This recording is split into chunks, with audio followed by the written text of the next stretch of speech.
Hello and welcome to DCP Live episode number 238, the season of the Splicer kickoff episode. Woo! Splicer. Splicer. Did you guys see those delicious fallen babies? The Delicious. Smallen. They're like bite-sized. Oh my god, my I can't wait. Fryer, we will not Order be some of eating those from the anything snack else. We will not be eating anything else except for you. I'm sorry, man. That's offensive. Briar's starting off right away. Getting on people's bad side. I see nothing's changed. Fran, you're I looking. gotta say, guys. Welcome back, sorry. Fran. You're looking very full. You know. Thank you. Yes. Yeah. Yeah. I got the hint from you guys, so I To grow the beard. figured Yeah, I'd absolutely. try to catch up. I appreciate. We'll see. I that, keep man. threatening. Yeah. I keep threatening. I'm like, I don't know if I'm gonna keep it. You know, might be a think it looks subathon great. goal or whatever these days, right? Yeah. I'd like to see Fran with a bald head and a thick beard. Gosh, I bet you'd look would not like to see intimidating. that. Yeah. Yeah, I I bet. don't know. Maybe It's good. Yeah. Yeah. it's like yeah. a hit Fran. Yeah. Fran. Maybe with like a knit cap, a black knit cap. Yeah. Yeah. Like I'm working on the making love of docks. my bald head. Working down the docks, you know. Okay, I can see that. Still got some new looks left in me. Yet. Black Ray-Bans to go with it. Oh man, awesome. Good to see y'all again. Yeah, absolutely. Excited about too. the new Good to see season. you. It's been a bit. Yes. Got Yeah, This man, was, I'm excited for Destiny right now. It's like this new season is kind of cool. At least, so I've only put about 6 hours into it so far. So I'm Yeah, still I'm in sure.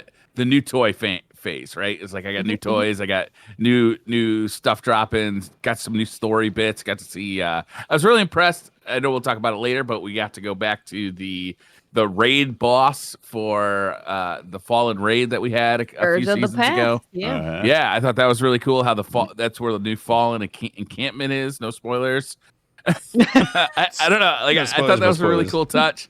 Yeah.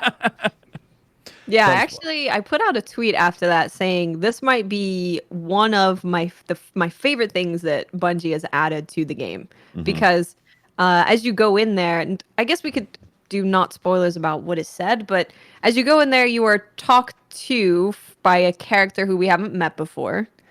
So you get a bunch of lore about the Elixir and how they see Guardians, how they see humans, what their life is like, and it just does it does such a good job of making me feel invested in the world. Yeah. Whereas Destiny has kind of always kept us a bit separated from the world. If you could dive deep into the lore, it's rich and it's awesome.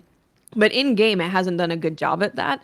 And this was a huge lore dump, and it made me feel way more connected to everything. And it's Yeah. a big deal. Can you go back to that encampment? Yes. You can Okay, go I didn't whenever see you it, want. Obviously. Where? Yeah. How do you get back to it? Through the And helm, so it's right? in the the helm? helm. Yeah, Yeah. through the helm. Oh, it's in the helm. It's an option to Yeah. select in the helm. It is. Yeah. Okay. Yeah. The 'Cause- way. No, go for it. I really like that you could go there, but I was worried that if you didn't, because you have to go to like all these little spots around Yeah, to in collect that lore. area to get the lore, and the lore is presented really well. It's kind of like this cipher who is or recorder. I can't remember what they call it, but it's like A it's scribe. a scribe. There you go, who's telling you the lore, like actually talking to you. Yeah. And it's done really well, Mhm. and it's nice to see the fallen perspective of what Guardians are and what's been going down and how they treat their ghosts and stuff like that. It was a fun little bit. Yeah, I was gonna say that whole mission when you start out, you know, it's the Lost Splicer mission. Like, I think they did a phenomenal job with that, reintroducing Yeah. Mithrax and like seeing the Yeah. crazy stuff that's happening with that and how you're working with him to close the Vex thing and all that. And then the lore dump that you get with the Elixir, I was like, man, I've never felt this before in Destiny. Exactly. And yes. it definitely made me extremely remorseful for all the fallen I've killed. I was like, I'm having a Yeah, I mean, legitimate emotional they experience. did attack us though, right? I mean, we were Yeah, that's we the were first here, thing I they said when came I heard here. those lines. Yeah, Can we trust you? but Well, all the different houses. So not necessarily them attacked you, right? Because even like other houses are attacking the people in the House of Light.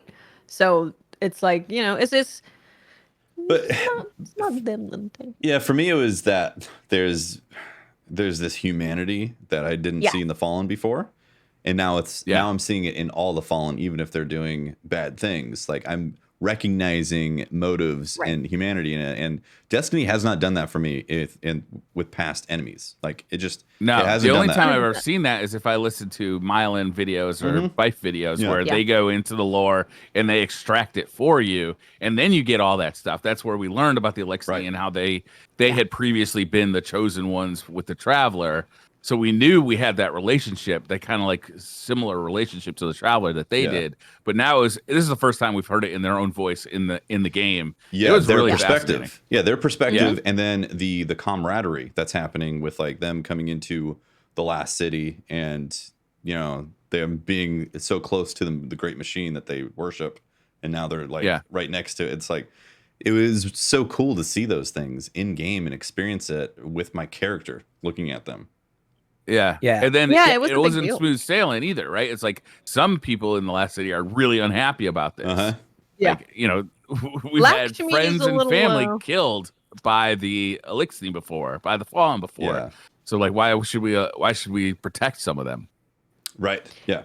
It's political. Yeah, I love this. I love this so much. And the writing for the new character that we were introduced to is so good that I think she might be my favorite character in Destiny right now. Like when she was talking, I was just like, she is spitting I would listen to her political podcast. This is amazing. This is just like pure woke facts. This is the best.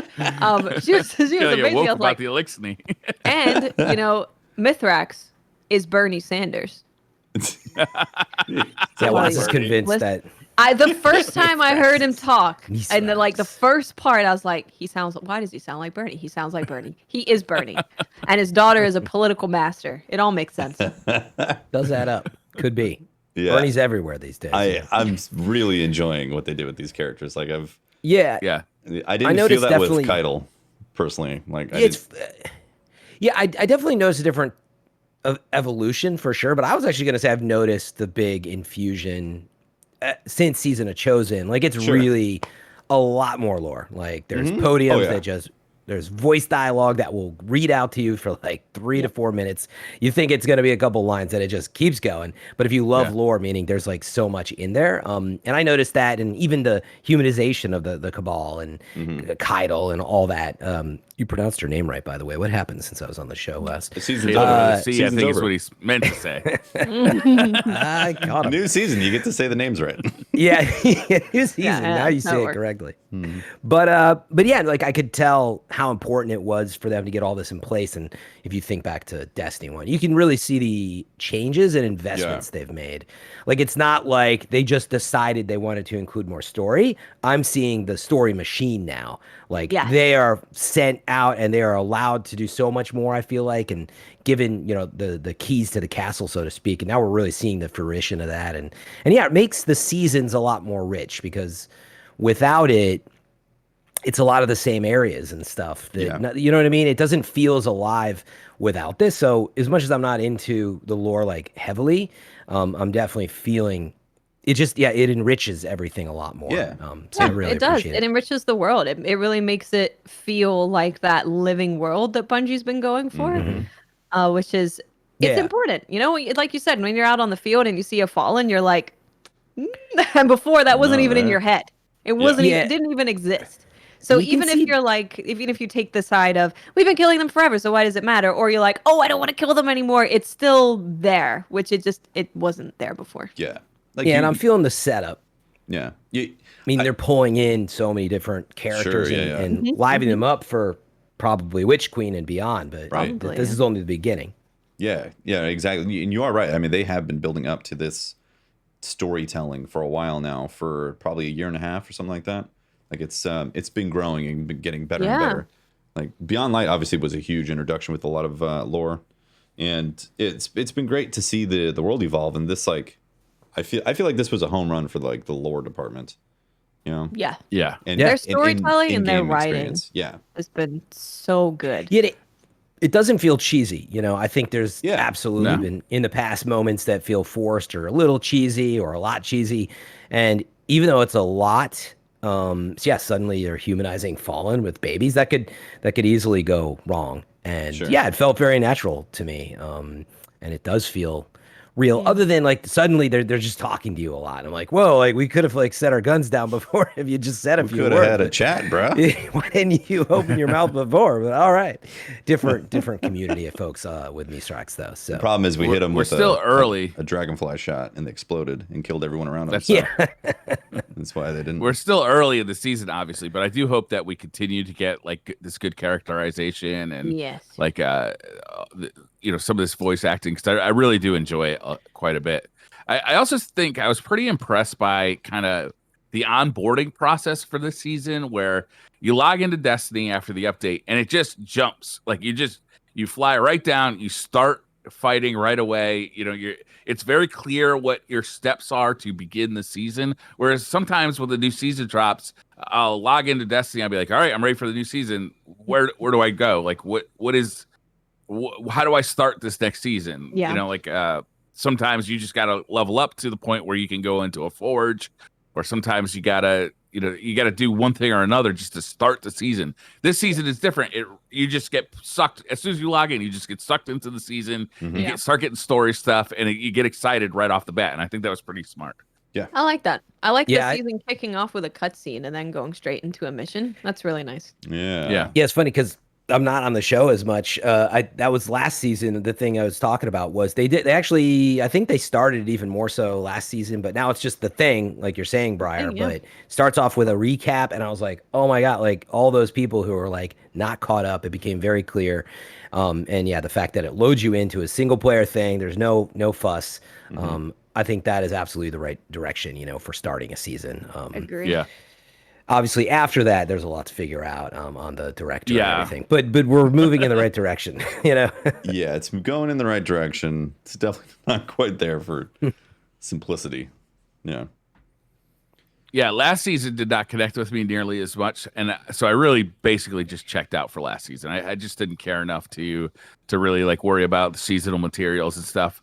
And now I feel like I'm in a little bit of catch-up mode because like the hammer is still there.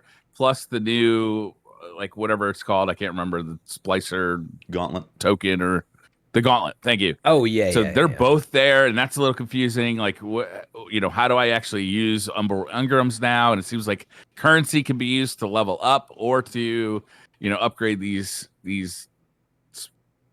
gauntlets. Mm-hmm. It's a little confusing once you get kind of into like, okay, what's my daily routine gonna be? Because like honestly, I haven't like tried to level up for a raid now in a good long time. It's been almost a year, I think. Yeah, you're touching on something that I wanted to talk about, and maybe it's for later. But I'd be really interested why you weren't drawn into last season, and why you are drawn into this season. What do you think it is? Is it the fact that you took a break, actually? Because that the biggest possibility? Just be that. Yeah, it could just be that I was a little bored with Destiny, so taking a break was enough to refresh it. The Caitlyn with a C stuff didn't grab my attention right away. I also really don't buy the Crow stuff, so I don't really care about it. So the story is important to draw you back in. Yeah, I mean, I've always been the most interested of all the enemies in Destiny. The Fallen are always the most interesting to me, and I know a lot of people were really hoping for Siva to come back, but I hated Siva because it was this offshoot of the Fallen. We didn't get real Fallen story. We got Siva story, right, and how Siva had corrupted the Fallen. And this is getting into the nooks and the crannies of actual Fallen stuff, and that's really the most interesting to me. Yeah, I was just gonna say the reason I brought it up is that I played a ton of Season of Chosen because they launched seasonal challenges. It had a bunch of new strikes, old strikes coming back, the new exotic mission, blah blah. And we'll see what comes of this season. I'm certainly excited. Yeah, Vault of Glass to come back. But the reality is, I'm approaching this season, I think, reverse of how you were feeling about last season, where I'm going in and I'm like, okay, it's a cool looking new event. It visually looks really cool. But there's nothing that's drawn me in yet because it's more the same. Now, I don't think that's a flaw. And again, I think it's, as we'll carry on the show, we'll get deeper into that. But I kind of wonder if it has a lot to do with how much you've played recently. It's 100% possible. Yeah. Mm-hmm. Yeah, I'm actually feeling the same.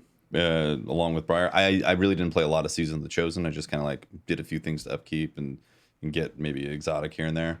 But I was really kind of disenchanted with it. Just maybe burnt out or wasn't feeling like the overall arc. Yeah. and this immediately brought me back, being like, oh man, I'd love to grind up my character. Also, I feel like the weapons are more interesting. Maybe they're not like on paper, but I feel like there's more interesting loot to chase.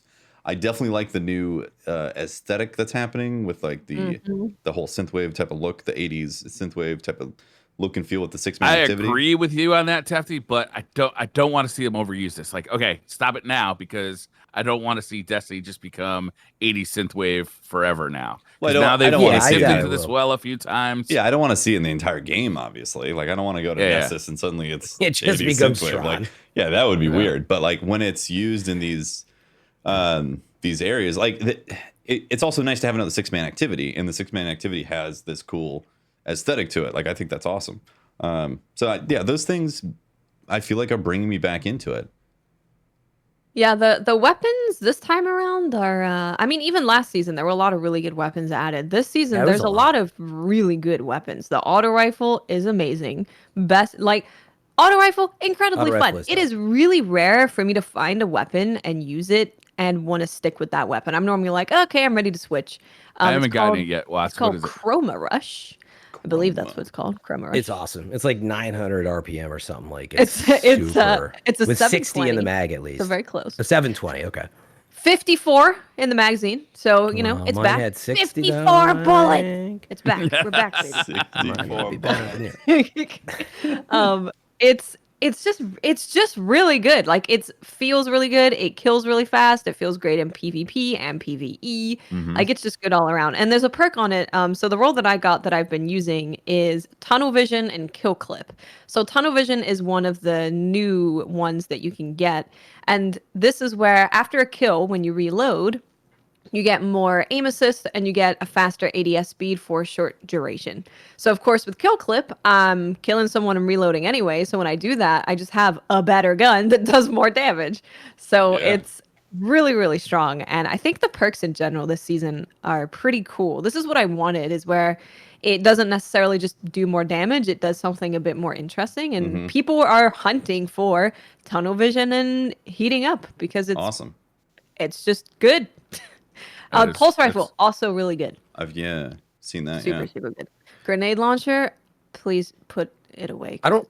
Don't use it. It can get slide shot on it, so people can shoot it in the Crucible and slide, and then it's a menace. I was gonna say the pulse rifle. I don't think is in the main artifact lineup this time, right? With anti-barrier and all that. I don't think so, but it does look like a cool pulse. It's funny. It's very good. Yeah, I love pulses. I still use them, but it always gets tough. Like getting Shadow Price last season, I was waiting for this season because now Shadow Price is awesome to use because it's in the artifact, it's anti-barrier or whatever. Right. But yeah, I like all the new weapon design and all that. But going back to like the new weapons and the new perks, like I felt like last season they did a great job with that. I mean, Frenzy, awesome, all for one, really cool.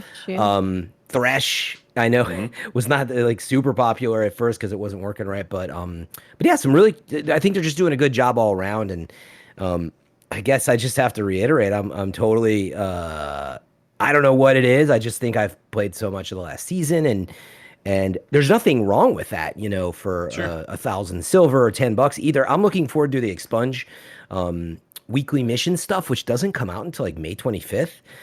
I was hoping it was coming out sooner, but I feel like couple weeks from now, after VOG is out and the new weekly Pinnacle mission stuff is out and deeper story, then I'll be like, oh, this is cool. Hopefully. But right now, they tied that mission to the VOG somehow. Like maybe it's inside VOG and they want VOG to be first. Maybe you unlock it. It's interesting that it is coming back.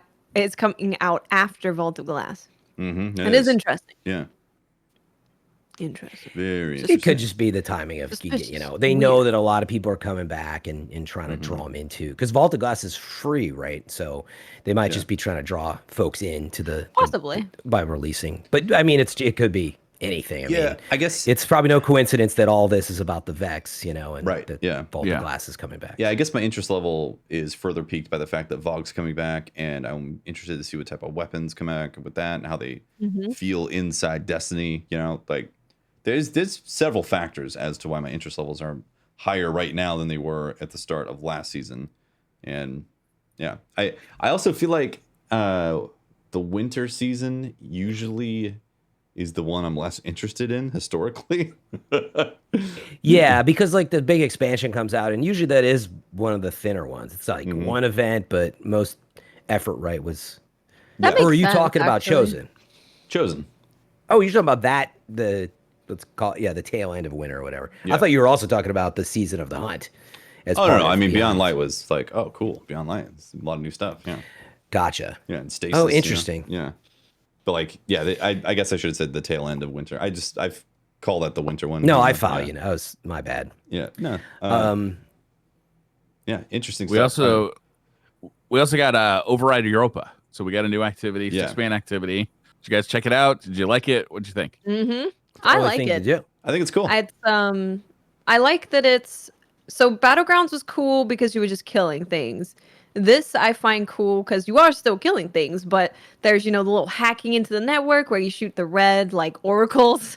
There's the going through the portals to go and grab the thing that you can dunk, which gives you extra progress. And then there's the part that I really love the most, honestly, is in between the kind of main room activity and the boss activity, where you're doing like jumping puzzles, and it's different. It's not the same every time. It's different. I find that really cool. You got a wall coming at you. You've got like spinning things. You've got jumping puzzles. It's cool. Yeah. I like that. Yeah. Like I missed having a 6-man activity, and I feel like this is a great 6-man activity for the season. Yeah.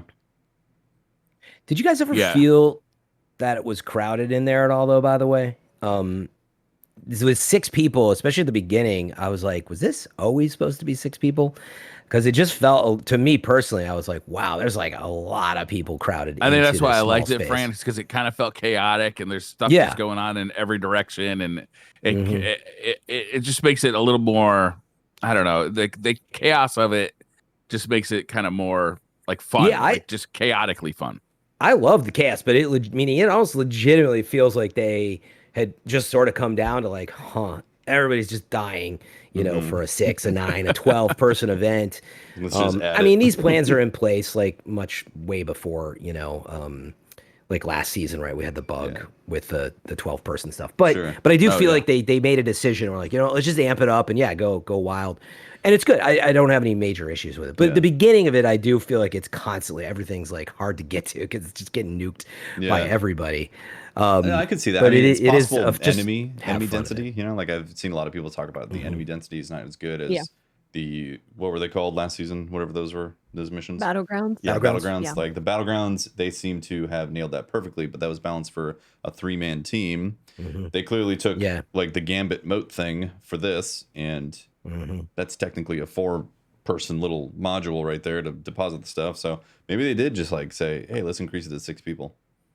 I was a little disappointed to see the Gambit boat thing because I just feel like that's been done a bunch of times, and I was like, oh, this again. But overall, I thought I was having enough fun with just the 6 men running around and all the different enemies coming from every direction. I was having enough fun that it didn't bother me too much. I also like that climbing the spire thing. That was fun. Yeah, I like that too. Yeah.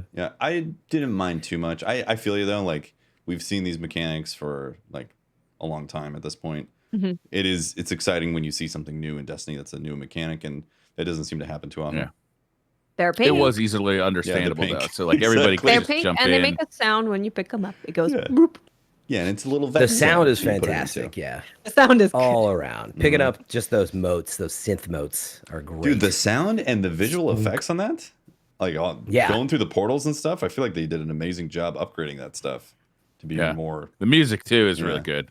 Yeah, wow, especially on that really first mission that you play where Mithrax brings you into the simulation for the first time. That music is dope. Yeah, that's why I can't wait for these expunge missions or whatever. I believe that's coming later because I think those are going to be really cool. Yeah. Whether it's a little like the Ascendant Realm type stuff we've done in the past and things like that. So do you think VOG is going to look the exact same way as it did in D1 with like the D2 engine? Or do you think they're going to update textures? Do you think maybe, I know this is most likely not going to happen, but what if they included some of that synthwave architecture inside VOG? And it's like a simulation. I don't want them to do that. I don't think it'll be a main part of it, but I was wondering if there is, like you guys were saying, some secret thing that might be a part of it. I've always, for some reason, thought that maybe the Gorgon maze would be the thing that just looks different. because it's that way. It's not fundamentally changing the way the activity works, but it's just like the Gorgon maze is an extra thing, right? So I could see them maybe doing something with that, because I mean, ultimately, when they bring something from D1 into D2, they have to build it from the ground up anyway. Yep. So I could see them doing something. Yeah, we'll see. Exactly. I'm sure it's going to have some updates.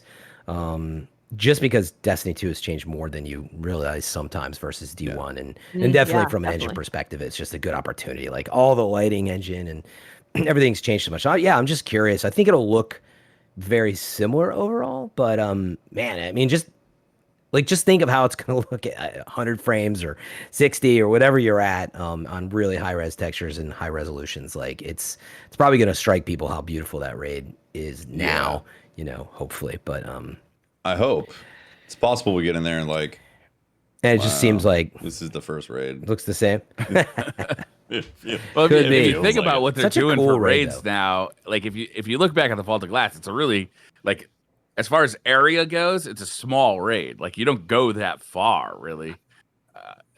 It's not visually that diverse, right? It's like a lot of it looks very much the same. Yeah, I don't know. It'd be interesting.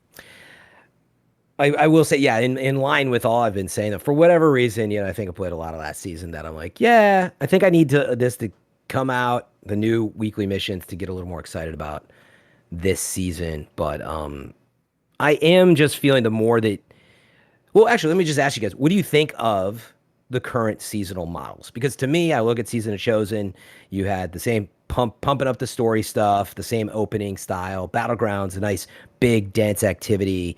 They brought back some old strikes. They brought back or launched a new strike, launched the exotic presage quest.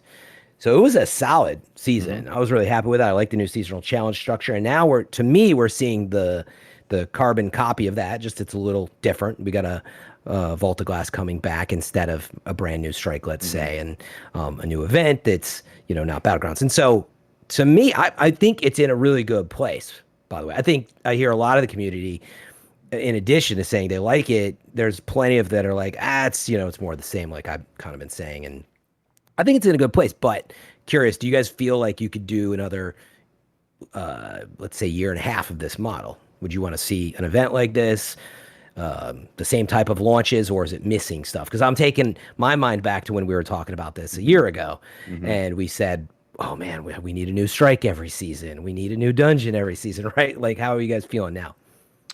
My expectations, I think, are now set for what the seasonal model is. So I don't expect new Crucible maps. I don't expect new strikes. Oof. If we get them, I'm happy. But like at this point, like I'm not going to set myself up to like hope that we're going to get like a vendor refresh or anything like that. I do miss the days of like, DLCs that were a little more front loaded.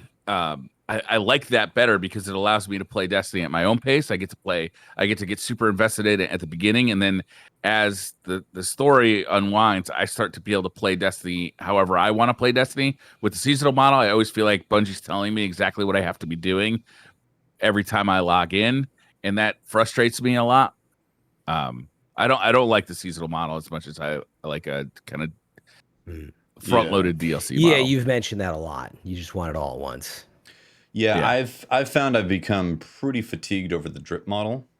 It's exciting when a new season drops because there is literally new stuff to go and a new mission to play, new activity, like there's new things to discover, new weapons that are getting introduced and all that. But the drip model with the season, I'm finding myself less and less interested in that. And I don't know, maybe that might actually change this season since I'm actually interested in this stuff that they're showing. So I might actually feel different about that 3 months from now. But as it's been since the seasonal model has been introduced, I've been slowly getting more and more worn down from it. And this was back when, what was it, Season of the Forges? When it first started, like seasons, Like, I was like, okay, let's see this stuff. And then sunsetting also killed a lot of momentum out of stuff that I had, which I completely understand the need to get rid of certain things out of the sandbox. But that definitely also affected a lot of interest levels, and now sunsetting is gone. So now everything you get in these seasons are going to continue forward, which is great. But I do find myself more and more fatigued over the drip model. Like I would like a solid month and then feel okay that I can take off a few months without missing anything. And then right, without the call to constantly come back this week and this week and this week. Yeah, the upkeep, I'm very much less interested in the upkeep nowadays. So in terms of the way story's being delivered, I really like the way that story's being delivered now within the seasonal model, where you get, this kind of big story thing at the beginning that normally has like a lot of talking in it. It's got a mission with it, and then as the season goes along, it kind of unfolds. And it also seems like they're doing like each season builds up to the big fall, or I guess now January expansion. Right. So I do like that they're doing that, where they're building up the world, they're building up these characters, you're getting to know them, you're understanding the mission, and then this big thing happens, and you get the big payoff. So I love the way that they're doing the story throughout the seasons. I am getting a little tired of like the grid where you fill in the thing and you have an activity with the thing, and then you get umbrals for the thing. Yep. I would like something a little bit different. I would actually really like, for me personally, I would be down to have a season that is focused on just the core modes, Strikes, Crucible, and Gambit, because that's where we are going to spend most of our time. And I don't mind spending most of my time there, but having them get a little bit of more love one season would be really nice. I'm sure you could tie story into that as well. That would be great. But generally, I would say that I'm pretty happy with where they're at with seasons, because the story is nice to. I like seeing the story evolve. I do like that. Yeah, so because I like that, I think I feel probably better towards that style of the season, because I'm like, oh, what happened? And I haven't looked at the data mining this season because I don't like to know the details, but I do know that there's crazy shiz happening this season. So that's very exciting. I do like that. The weird thing about this. Go ahead, Fran. Sorry. No. Go ahead. The weird thing about the seasonal model that they're also doing is they have these activities that are for the season, and they're often like kind of somewhat repetitive in nature. Yeah. And then it makes it so that you have to do it a ton during the season, but then you never want to go back to it because you had to run it so often during the season because you had to fill up those things, right? And it's not like a strike or like a those daily missions playlists, something like that, where they get added to this well of content that you then exploit every time you have to run strikes, or every time you have to run daily missions, or every time you go to the Crucible. It's not evergreen content in the same way. It's good for the season. You're pretty much burn it out during that season, and then you never want to see it again. Yeah, I think that's a problem for that stuff. Yeah, I was just going to say, me, I'm always thinking about the model, and I recall now years of us talking about, what do you think what is a season? We talked about it for so long, up through until like Warmind, was definitely one I think that stood out a bit more as mods started to become more of a thing. And here we are. I feel like, I'm seeing the model now. This feels like the model. Yeah. Now, that being said, we don't know what Witch Queen will bring and what new models will be there.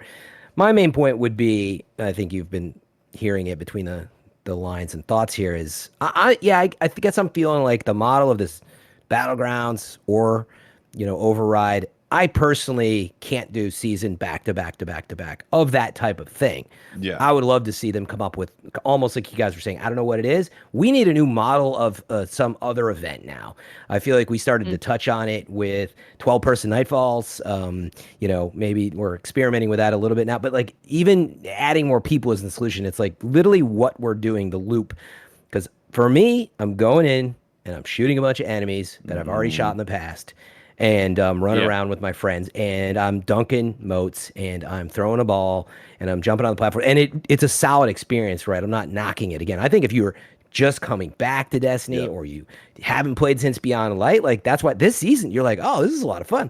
But I did Battlegrounds and I did Arrivals, and you get the idea. So I would. And then when you have to level up, you get dumped into those main playlists again too. Exactly. Yeah. As soon as you go back to, that's the thing. I'm going back to an old strike, and I'm just trying to get frickin' ether so I can get back in. And I understand the loop that they're trying to create, but the drip feed, you guys nailed it too. Like it creates problems. I'm literally it like, creates fatigue. Yeah, like I'm trying to do the seasonal challenges because like actually there's XP tied to it, right? Right. Which that's pretty important to get my artifact up. So I'm sitting there trying to finish a sidearm, and I'm going into override after I just earned my ether, by the way, in strikes. But I'm going into override and I'm like sidearming every last thing, and it's not really fun. And I'm sitting there like, guys, I don't really want to play this way, but I just want to get this done. And so there's a lot to unpack there, but to keep it into a shorter thing, I would like to see a modular seasonal design. I don't know what it is, but we've got battlegrounds and override, whatever those are. That's one piece. Now we need to come up with something needs to be else some sort brand new, something fresh in there. That's a different mechanic. Yes, introduces, but the core activities though, those really do need to be refreshed. I mean, that is that would help, obviously. I mean, just on the perks alone, or like the daily modifiers alone, we've talked about this so many times. Like, I just don't understand why they haven't brought in stuff from like the D1 formula to have like small arms,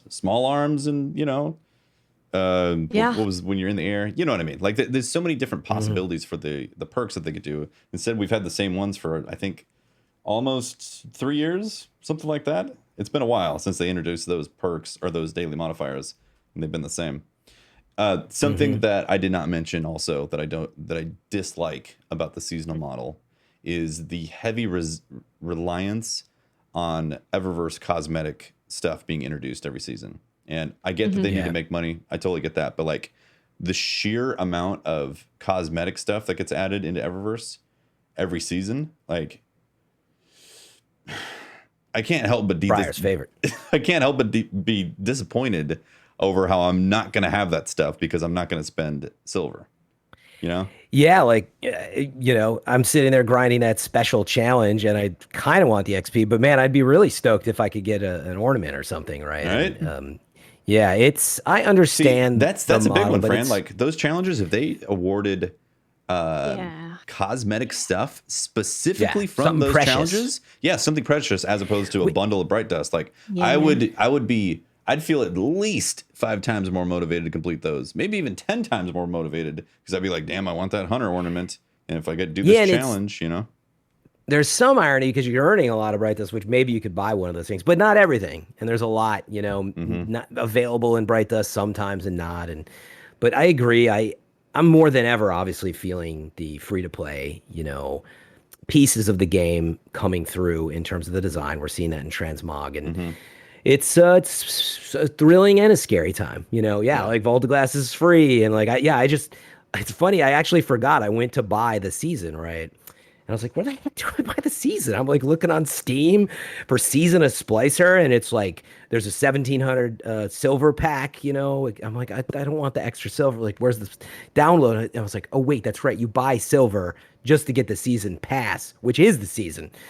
That's you don't buy a DLC pack or anything. It's sort of strange, now everything's tied to the Eververse. Interesting, yeah. Isn't that weird? Like, I think that it is. You just buy the season pass, right? There is no. Actually, don't know. Like, I always get the. No, you don't go buy a $7.99. I don't know. Yeah, you buy silver. Pass, they put the milk in the back of the aisle there, so you got to go to the back of the store. So you go to Eververse to buy the season. Well, you buy silver, and you buy. So what happens is the point is you need silver to buy your season pass.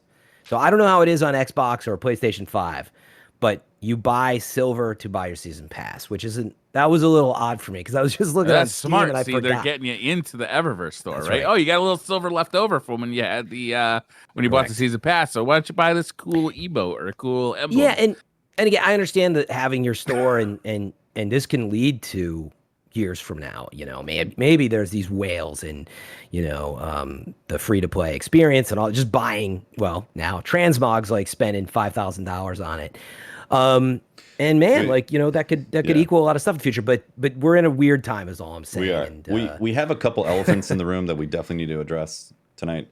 The first one, Transmog, since I will lead right into that, and we also need to address Stasis and Crucible because. Oh, yes. Also, you got to talk about there's Vault of Glass gear in Eververse. So that package, that bundle that I saw, I feel like I could be totally wrong, and if I'm wrong, then that is what it is. I feel like it might be the case of you have to complete Vault of Glass to be able to get that bundle. So I'm wondering if it's complete Vault of Glass and then pick up the bundle from Eververse, not complete Vault of Glass and then pay for the bundle at Eververse. Hopefully it's picked up. I hope you're right. Yeah. I hope it has. Is this data mined or is it available? If it's not a pickup, then that's really bad. That's lame. Like the worst thing that could happen. Yeah. Like truly awful. Because it has shaders it's got shaders. So you have when you complete Vault of Glass, you can buy this bundle and it gives you the 2 shaders from and an email associated with it. Yikes. Yeah. Yeah, that's really bad. I'm not a fan of that. If Chatterwhite is in there, it's not. You can see the shader. You can see the shaders in the game. Get your Vex Myth. It's not Chatterwhite. But I mean, they said that they're not going to put things in Eververse that are clearly themed around something like, Iron Banner and that emote debacle. And this is a perfect example of it's a Vault of Glass. It's a Vault of Glass. Their shaders should be from Vault of Glass. They should drop from Vault of Glass. That is.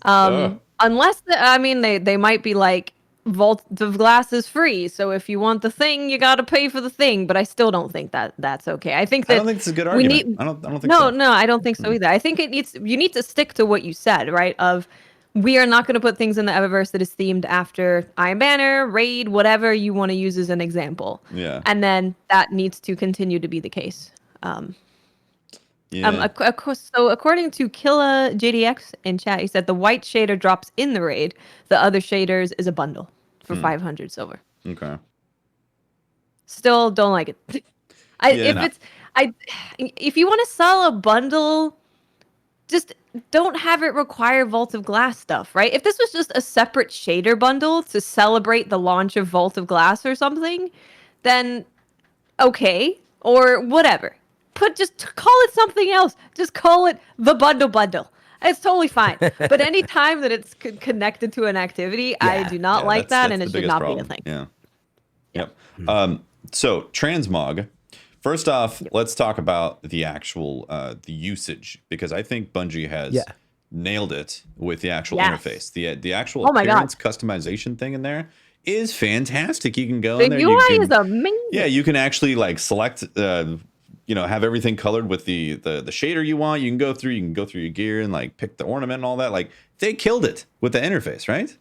Yeah. So for anyone who hasn't done it yet, the way that you can do it is like Tufty was saying. So it puts a screen, you've got your character up, and then it's got all the different armor pieces and shaders. Mm-hmm. So you can preview a shader, and then you can preview all of the ornaments. So you can create a whole look for your Guardian, and then go, okay, I want that, and I want that, and I want that. Yep. So I love that they did that, because that's what I want to do. Like, there's a couple capes that I want to just unlock, but the thing that I most want to do is create entire looks around. Maybe I get the new exotic, for example, the new exotic fishy hunter pants. I want to create a look around fishy pants. So it's perfect for that, because I can mess around with the shader. I can change the ornaments. The UI for Transmog is really freaking good. Yep. Also, I would just like to be able to favorite a shader. Yeah, definitely. Favorites are needed. Quick note for anybody wondering, if you haven't found it yet, you scroll down into the bottom part of where you select vehicles and emotes, and there's an appearance customization down there. So if you go into your armor and try to find the menu there, it's not there. You got to go down to the bottom. Yeah, it's like a hub down by where your it's where your emotes and ships and all that stuff is. Mm-hmm. Yeah. So that's cool. I love it. Thank God it's here, right? Like it's almost 7 years later. And so at the beginning, when the season launched, it was, of course, lots of honeydew errors. I was lucky enough to be able to get in the game, but I couldn't fly anywhere for 2 hours. So we spent our time in Transmog for like the whole time. We're like, okay, let's pick a shader. Let's make a look around this shader. Let's pick an exotic. Let's make a look around this exotic. That must have been awful for you. It was so fun. I'm going to have entire streams dedicated to making outfits. Yeah, the honeydews and chickens were pretty bad. I mean, it's a new season. At this point, if you don't expect some sort of issue at launch with new Destiny content, like, I'm sorry, it's the way things are, you know? Mm-hmm. Yeah, that's true, but it's still a bummer. Like, it'd be nice if they could fix that. You know, it is a bummer to be all excited for the new season and be like just stuck there and not be able to play it. Yeah, absolutely. It totally I is a agree. bummer. It's to be expected, but it's still a bummer. Yeah. Not just for Destiny, but for every game that experiences this. Yep. Exactly.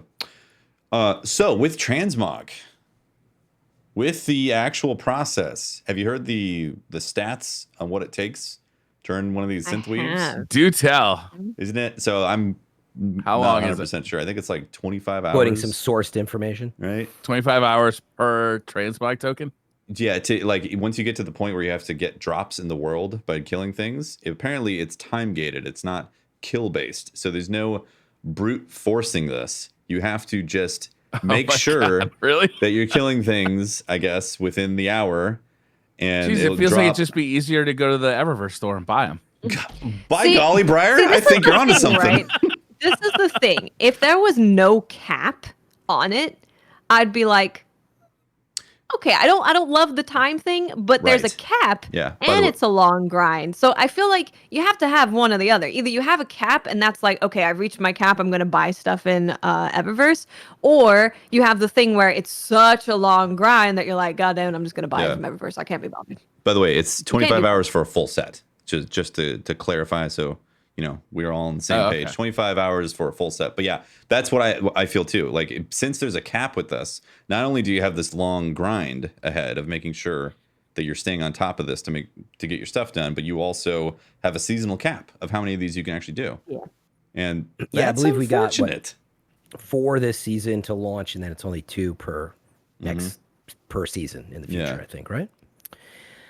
Yeah, that's what struck me. So I the terms I put it in, I felt like I was choosing a tattoo, and so I haven't done anything yet. I'm paralyzed, but I also have not spent the time, to be fair. So I'm sure that having already access to 4, I don't think it'll be that hard to choose one, because I'll have 3 left, right? But that permanence, versus the amount of choices, is the thing that I find most difficult. It just feels off to me because there's so many options, Well, and I think having so I just don't forget to say it, having some sort of like reversal or undo, or not I understand you got to have your limits and it's got to be part of the gameplay, but the fact that if I make one and then like I earn the brand new set in this season, I'm like, oh wait, I wanted that. Like, there's no like undo button. I feel like we need something in there for that, as well as, I've said it many times in the past, but legacy players, I feel like, deserved some, like, hey, you've played 1,000 hours of the game. You played 1,500 hours. That's a lot. Can we get a little more than the average player? Here's like 5 free we have sets a lot. Yeah. To choose from. Like, this is the fundamental problem with this, is that it is diametrically opposed to what a true transmog system is. Right, which is freedom. Yeah, you see this beautiful interface that they made. It is phenomenal. A fantastic construction of Bungie UI. You go in, you start selecting all the stuff, you see all the possible ornaments, and then you have this excruciatingly slow drip feed of potential to unlock other ornaments that you might want to use real quick. And it's not transmog at that point. It's like, it's a different system. It's some time-gated transmog. It's armor synthesis. Yeah, armor synthesis. All that, yeah. I think got a different name. They didn't want to call it transmog. I think after messing around with transmog a fair amount, and I haven't used all of the free stuff that I got, and I'm someone that changes my look all the time. I would be okay That's because with it's precious, it. though, right? No, I've been willy-nilly doing whatever the hell I want. Right. Don't even second think. Just go for it. Throw it into the wind. I would be okay with it at this point if it wasn't the time thing where it's like every 2 minutes you get the material needed for transmog. And if it was, I can go and grind as much as I freaking want, and I can make it go fast by just, if I want to go sit and kill Thrall in an encounter for 5 hours to get transmog, then allow me to do that. I'd like to do that. I don't like the 2 minute cooldown thing. That's bad. Yeah, I personally don't want to grind for it. Not to that extent. I mean, again, I guess the problem is I feel like without having done it yet that 4 isn't enough and 6 is not enough yet, because I'm the type of person who wants to have like 10 different helmet options as well as the 5 to 6 things I choose and so on, Mm-hmm. I like to be spur of the moment, I like to be like, oh, let's try this weird thing because, I'm going to be like this for today. And that's just completely out the window now with this system. Like I am definitely not going to just suddenly spend Synthweave stuff. Like I'm gonna cherish it because it takes a long time to get that stuff. Yeah, and it does make it special, and I've brought that up. I understand where that piece is probably coming from. Like the people who do put together this stuff have played the season as well as, earned. If they walk around with a bunch of looks, that they've put a lot of effort and time into that, or money. Mm-hmm. Yeah. But I don't know. I don't know where to draw the line on this without experiencing more of it. But I definitely know that the natural inclination just feels off to me right now. The fact that I'm afraid to use it is not the right starting point for me. Exactly. Yeah. And that's all I know until I prove to myself that it's not a big deal. Because I've been walking around, ironically, I play for my stats, and then I put on, I've had an ornament for years that I like, the Empyrean. I think it was from Shadowkeep, maybe. And that's been fine. I've wanted to wear a lot more, but the point is I've been okay with it. But I was excited to finally, like you were saying, Watts, like just try out some looks. And now I feel like I don't know if I can. I'm paralyzed. So I think I feel comfortable doing it because the UI enables me to try all of it. So I can put together a bunch of looks, and that's what I did. Like I said, we spent 2 hours in Transmog, which maybe you won't do all the time, but I definitely would. But it was easy for me to do it because I was putting together the entire look, and I'm like, actually, I like those pants individually, but with what I'm doing, I do not like those pants. So then I'm messing around with different things, and then spending a bunch of time in Transmog and putting the look together then makes me feel comfortable going, okay, yeah, I'm going to pull that because I really like this look, and this is a look that I'm going to always want to come back to. A full look. Yeah, I see that perspective for sure. And like, I agree that is cool that they set it up so you can see it. I just, in most games, Transmog is like, oh, let's try this, try that. I'm going to be like this for an hour. Maybe I'll swap it back to this. Like I don't feel like the freedom's there. I feel like I'm going to a store and like, you have to pick your pants that you're going to wear for this school year. It's true. It's your outfit. Yeah, I'm very picky with this stuff, surprise. But the refund thing, I don't know how to solve that, but I feel like there's something there. I would feel a lot better if I knew, and I'm not talking money, that I could turn it. If I was like, you know what, I actually don't like this look as much as I thought. I had 30 days or whatever. Like, let me just turn it in for more synth weave, not more, but refund what I used, and let me pick something different. Fine, I only have 6, and maybe it's not permanent, right? You can't keep doing this, or you'd have infinite. So I don't know. That feeling I would like to be addressed. I don't know what the solution is. But the second thing is actually, and it might be because I'm a video person and all this, but the lighting, the lighting is not accurate into like how it looks in the world. And like, I'm being real, right? It's like when you're in the store, like you're saying, Taft, they had the like special mirror and the nice lighting and looks awesome and vibrant. And then you take it into freaking the poo-poo colored lighting. And you're like, that doesn't really, there's a lot of brown, poo colored. That's not lighting. Blue, it's gold. Yeah. So, and it's real though, right? Because you live in the world. You don't live under the lights that they put in the store here, so to speak. So again, I know that that's not their intent. Maybe that's a small upgrade to put in there. Can we please have some lighting options? Just, I want to know how it really looks, because as soon as I walk into the tower and it's nighttime or daytime, and then I take it to the EDZ, I'm like, wait a second, that was not the yellow and purple that I thought it was going to be. You need an option for like a Nessus daytime. What does this look in Nessus? Yeah, well, part of and I mean, part of that, obviously, you can always change shaders, but it's, the whole look matters. So, but when there's money involved with this stuff, you want to be specific about it. I get that. Yeah.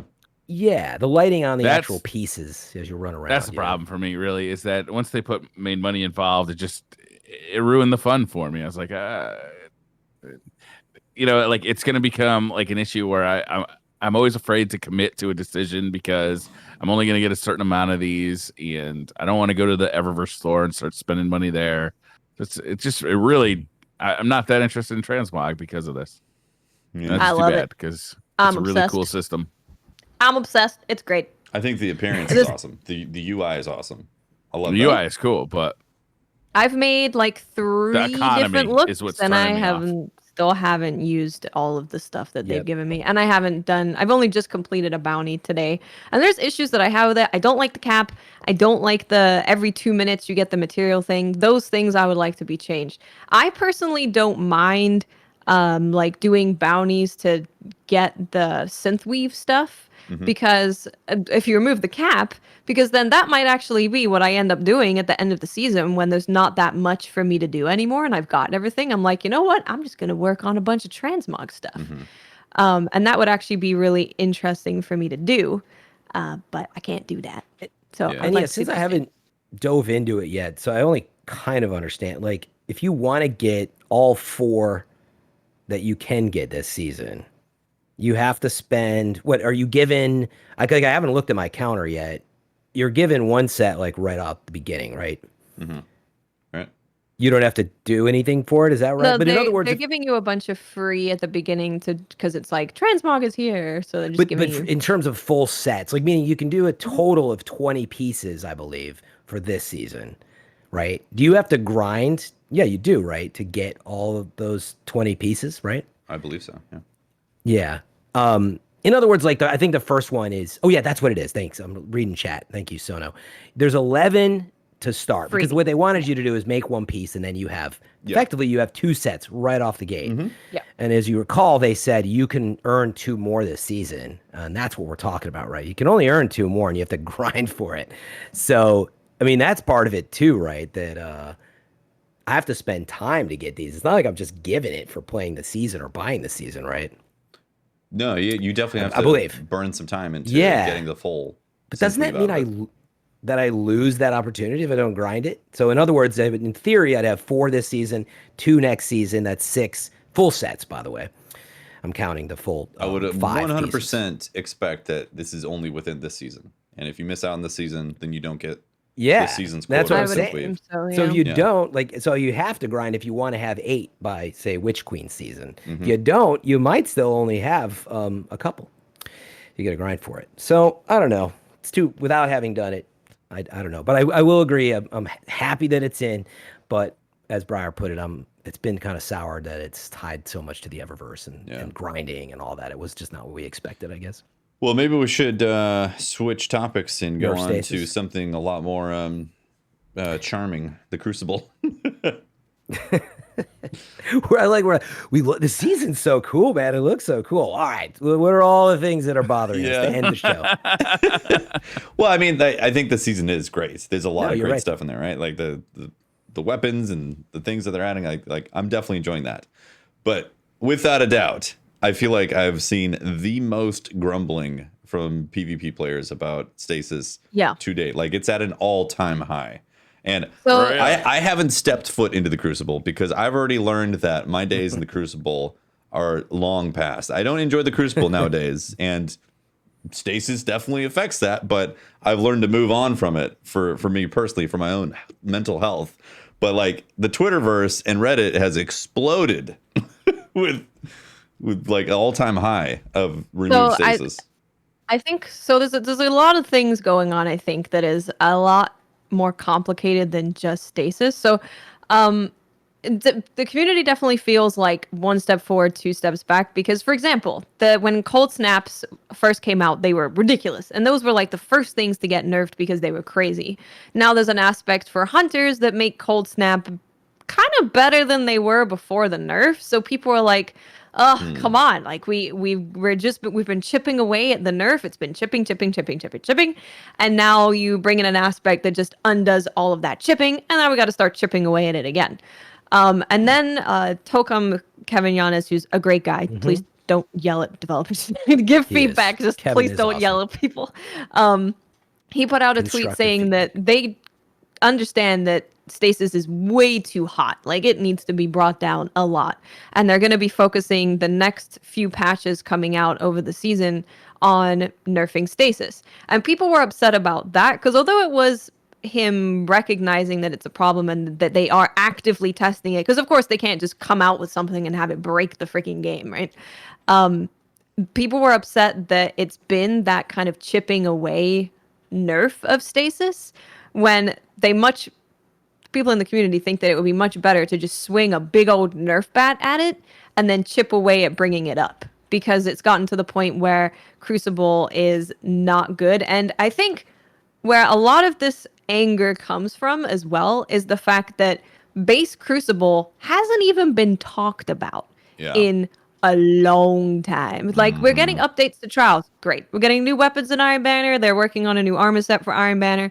Cool. But like the base Crucible maps haven't been talked about. Modes haven't been talked about. An update to just it's almost like they're developing a whole nother PvP game. I don't think that's what it is. I think people saying that stuff is completely just doesn't make any sense. I understand where it comes from, but it's on the outside looking in, it feels that way. Well, it's been like this before they were developing that game, though. So like, it's.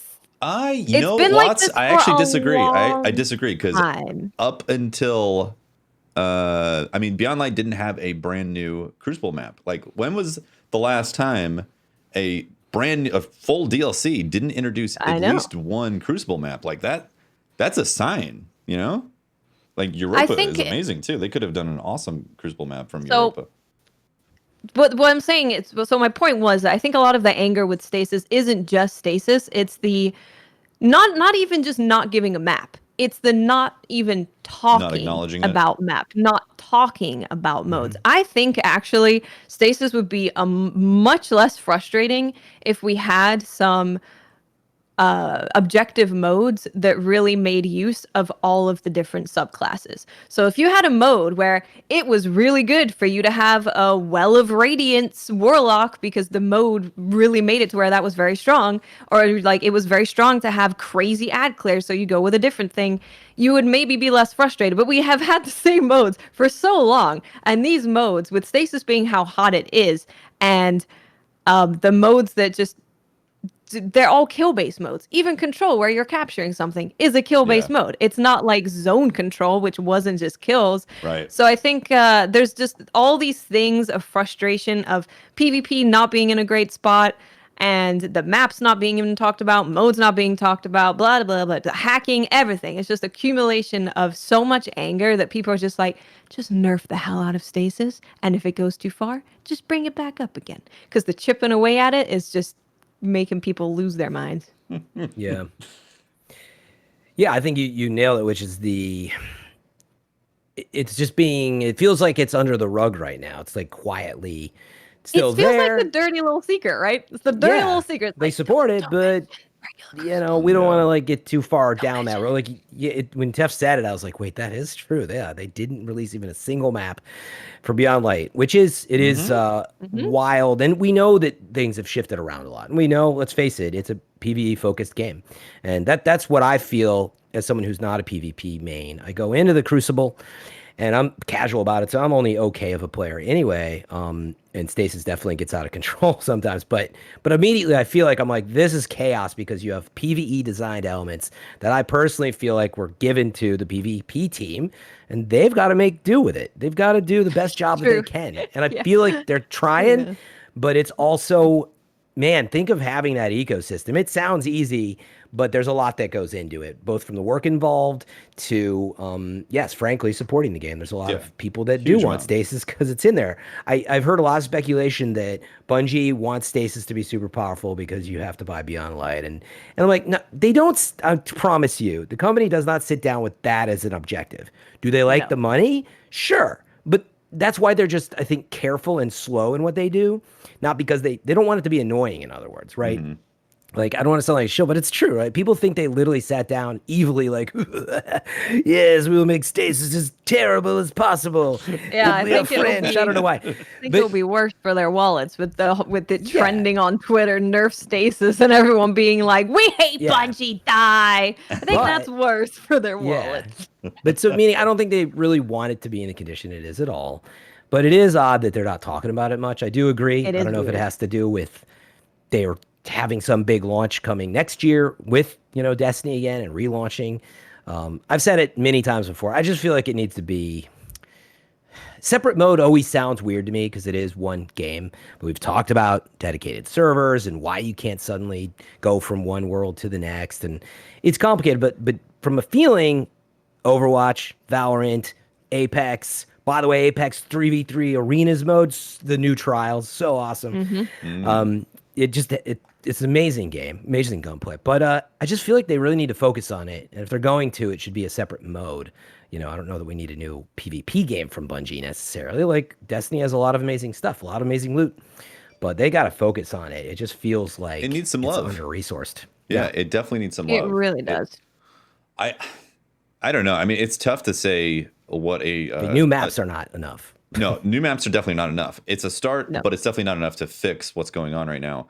I think it's just Stasis is fundamentally opposed to what the fantasy of Destiny offers. It's like, go fast, do space magic, do these one-hit kills. It's crazy, mayhem. Then all of a sudden you're like, and chill out, stay right there for a second. Someone walks up to you and shotguns you. It's like, this is just completely opposed to how Destiny PvP has been in the past.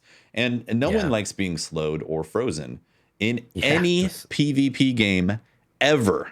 Yeah, it is always the worst feeling to have that happen. And so I get why Stasis is causing that emotion. It sucks in PvE. Yeah, it does. It sucks in PvE. What do you mean by that, Briar? What does that mean? I mean, it just sucks to PvE.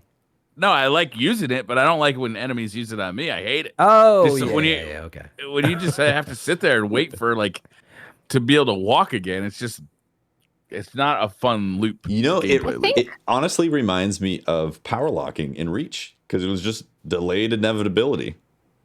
You know? Like, let's just delay this kill real quick. I think Stasis could be fine, but I think the issue is that abilities are up too often and they are too strong. Like, we really, really need to rein in all of the abilities, to be honest. Like, I don't like getting hit with Celestial Fire melee, because all they do is they throw a grenade and then they throw a melee, and then people rely on abilities and then a shotgun, and then maybe they'll use their primary. Maybe, but most likely not. So I want the focus just in general to go more towards gunplay, because Bungie's gunplay is phenomenal. And I think Stasis can be fine in that system of gunplay first, abilities second.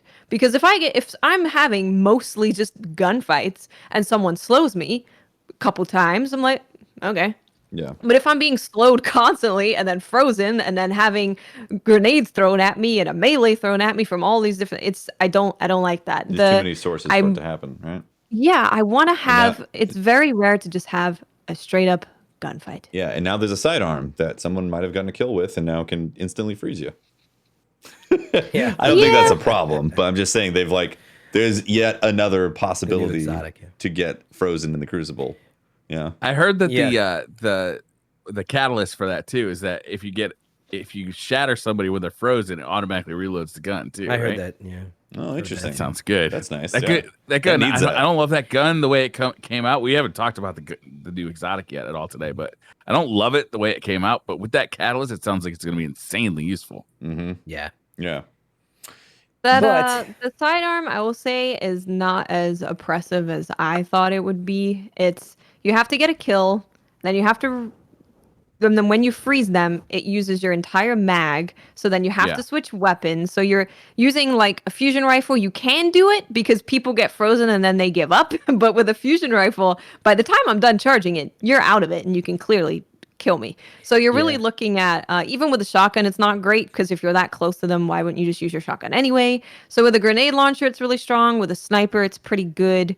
But you have a limited time to make use of that frozen bullet, and it takes away all of your ammo. So it's definitely not as oppressive than I thought it would be. I can't remember who I saw on Twitter, but they had a build that was freezing people, swapping to a grenade launcher, insta-killing Probably them. Frostbolt. It might have been Frost. It might have been or Cool Guy, maybe. Might have been, maybe Cool Guy. I can't remember, but like the death from the grenade launcher was reloading the sidearm, which I know that's the catalyst. Yeah. Oh, is that the catalyst? Yeah, the catalyst, when you shatter it, reloads the gun. Gotcha. Because there's also a perk in the artifact. That was probably Cross. Yeah, there's also a perk in the artifact where if you get a kill with a grenade launcher, I believe it reloads all your stowed weapons. I think I could be wrong in that. But that looked pretty juicy, honestly. Yeah, I think it's best. Unfortunately, I think the sidearm is best with the grenade launchers, and I just want grenade launchers deleted from the game. Period. So. Wait, PvE Same. Or PvP? PvP. all of them. Hate them. Same. I hate them. I hate them. Hate them. I like grenade launchers. I like Fighting Lion. I think they should be. And now weapons. Fighting Lion. That's all I'm saying. Make them a heavy weapon. Yeah. So they require heavy ammo. Like I think said. it's But fine. fighting line's fun. And now it can make war mine cells. It can line can make war mine cells. Gunplay. And grenade launchers can just shoot. They don't even need to see me, and they can one-shot me with the grenade launcher. So that's what I'm saying. Generally, my thoughts about stuff and it's special ammo. I like gunplay. So anything that takes away from just gunplay, I tend to not be a huge fan of. PvP, I totally agree with you. Yeah, when it's not a heavy ammo thing, I'm like, forget it. But yeah, I would you guys agree that you feel personally? I feel like the solution is I don't know the facts. Feels like the PvP team is just under-resourced. It's not been a focus for years. So here we are. That's what it feels like. And maybe they've been rebuilding. We just don't know. We don't have visibility. But doesn't it feel like that's the issue? Is that most resources goes to PvE? Oh, definitely. Or do you just think they're not listening? And on top of that, right? Because that's where most of the players are. Yeah. On top of that, the things that have gotten attention in the Crucible umbrella, I don't think have gotten a lot of attention. I think they've gotten trials, right? Yeah, I think they just got a little things here and there, but nothing significant. Yeah. Well, they keep harping on Trials of Osiris. Trials of Osiris is getting this. Trials of Osiris is getting that. Like, well, how many people play Trials of Osiris? 1% of the population? 5% of the population? How many really? Not because much now, it seems like the only focus that ever gets put into Crucible is for Trials of Osiris. Yeah, it's true. I mean, we had that TWAB, right, where they went through all of those changes that they're bringing to Trials, and Trials needs it. Don't get me wrong, Trials needs those changes. But like I said, it is really disappointing because I'm definitely someone who spends most of my time just in control, and we don't have anything. It's like it's not even. It's the child you're embarrassed about. You don't even mention it. Don't even talk about him. Don't look at him. Don't talk at him. Don't acknowledge. I'm that child, honestly. Remember I don't play Trials that often anymore. I don't play comp. I play mostly Control. That's where I spend most of my time, and it doesn't even get mentioned. Yeah. So I'd like to be acknowledged. just like. Be like, hey, I used to play a ton of Crucible. Hey, okay, bye.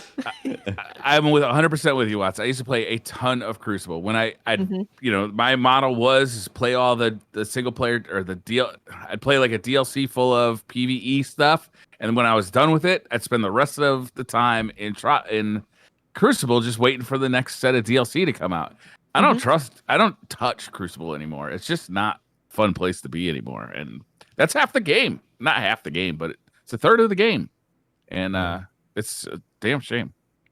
Yeah. It is a shame. I said, I put out a tweet that I was disappointed in the just lack of them talking about it, not even talking about putting changes in the game. Because my favorite thing in Destiny has been and still is a new gun coming out, a new exotic coming out, going into Crucible and trying it out. Like, that is my favorite thing.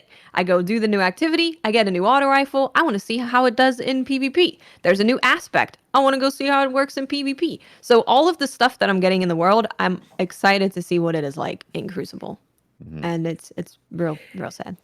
Yeah, I think that's the difficult spot they're in. Like, it's been, my guess, hard enough to get the story team where it's at, the seasonal updates where they're at, the amount of content, bringing back Destiny 1 content. I think it's a tremendous job to get done, and I'm not trying to make excuses for them, because at the end of the day, we love the game. We're ravenous to play more. It's a nice problem to have. We're ravenous to play more, right? But we can never be satisfied. But I will say, it's PvP in particular, it just feels like, I don't know, just come out and say it. Like, it sounds like that's what we're saying. Like, just tell us that the team has been under I don't know this, right? I'm making it up. They've been under a revamp over the last year. Pulling off Trials was really tough, and also we launched Trials in the first place that didn't go the right way. So it's been rough, but we are working on it. Yeah. It is that's blank the biggest priority. Thing for me, Fran. Yeah. How do they just tell the community, here's where it sits in terms of priority? And I know it's a tough conversation because it is. You don't want to hurt PvP players by telling them maybe you are in line after PvE. They just never have said it, but give us some perspective. If Witch Queen, we're focused, it's coming back strong. We don't want to make too many promises. Whatever the language is, give us something to chew on. But the thing is that, the being super quiet about it makes me even more nervous because you think they've given up. They're on a new game. Either they've given up, but sometimes they've overcorrected and decided to go super deep on a new mode that's going to be directly linked to having progress to stuff in the game because they invested all these resources into a brand new mode that you're going to have to do in Witch Queen. That's why they haven't said anything, because they're going to have a whole new revamp of Crucible, and it's going to be like directly connected to all your activities and stuff like that. That also makes me nervous. Like, no, just give us some news about the Crucible. Tell us how you want to fix things and change things and add some new maps and, address stasis faster. Yeah. That's the thing. I would love to just have them talk to us. Like, even if it's a conversation of, realistically, we're not going to be able to give you guys new modes and maps in this super long period of time. I just want it to be talked about. Of course, they know that people are upset about it. They absolutely do, of course, obviously. And I would just love to have the communication. That's really, really it. You guys want to do some Twitter questions?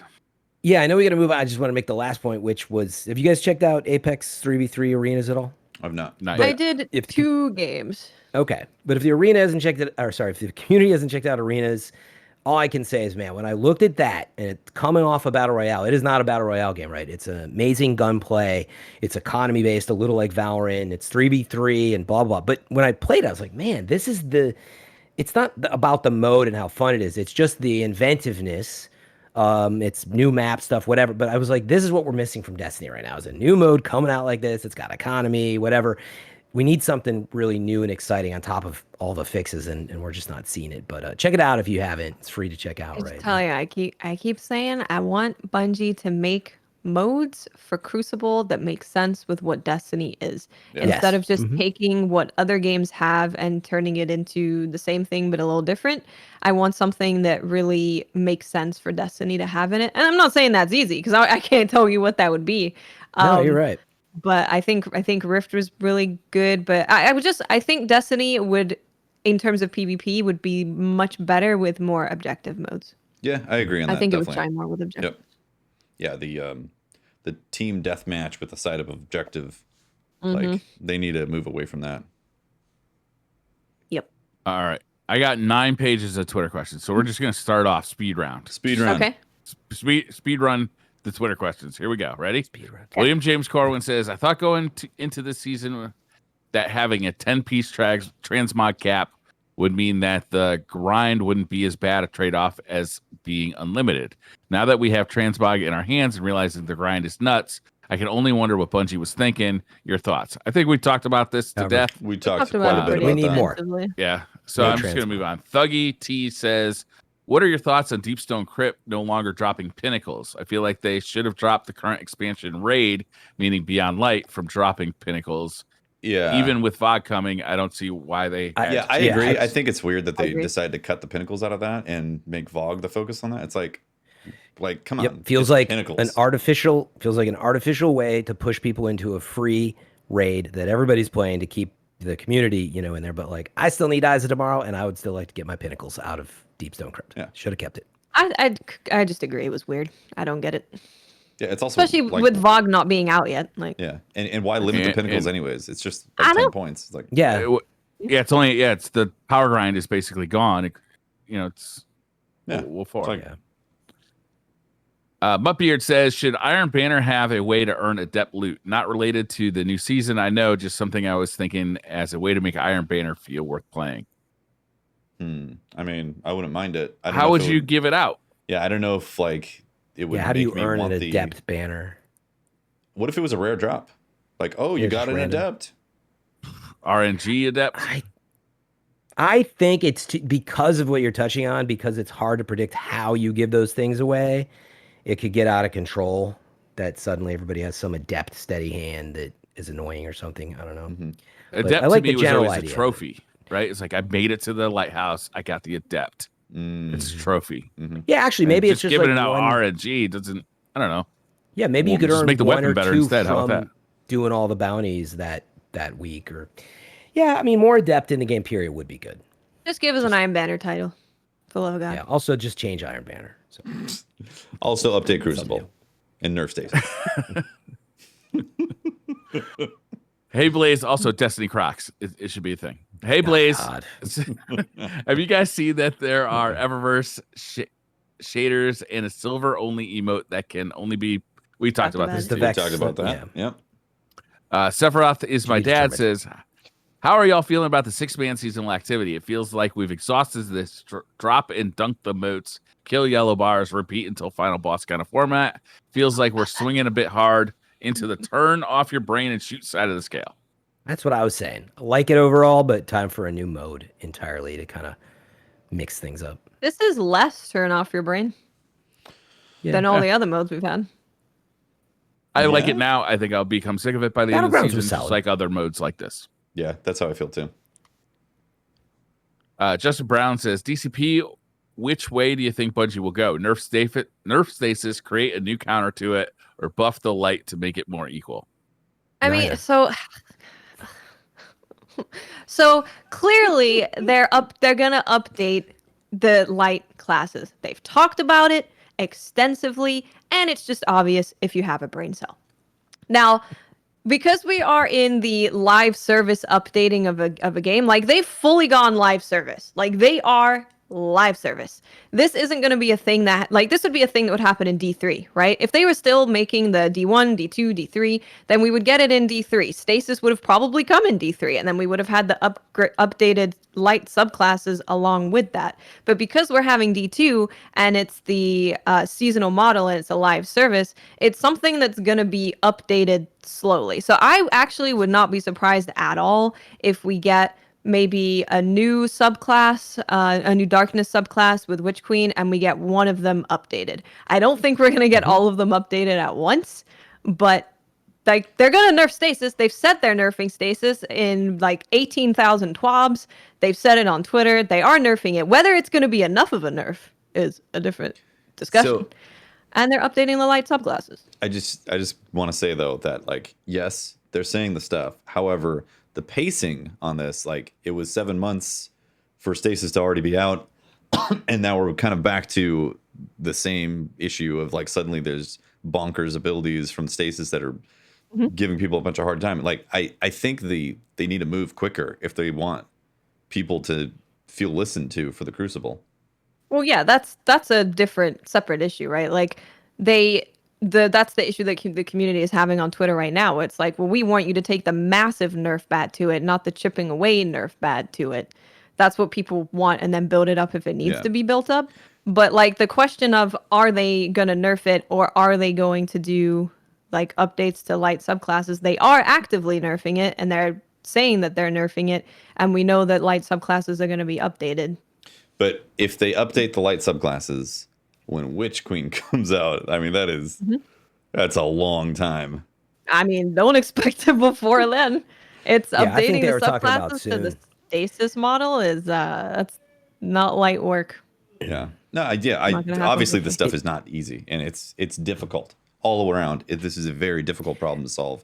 So in all earnest, I do think in the next 2 to 3 weeks, there is some type of Stasis nerf probably incoming. Last season, they had this sort of problem as well, which they snapped back reasonably fast with something.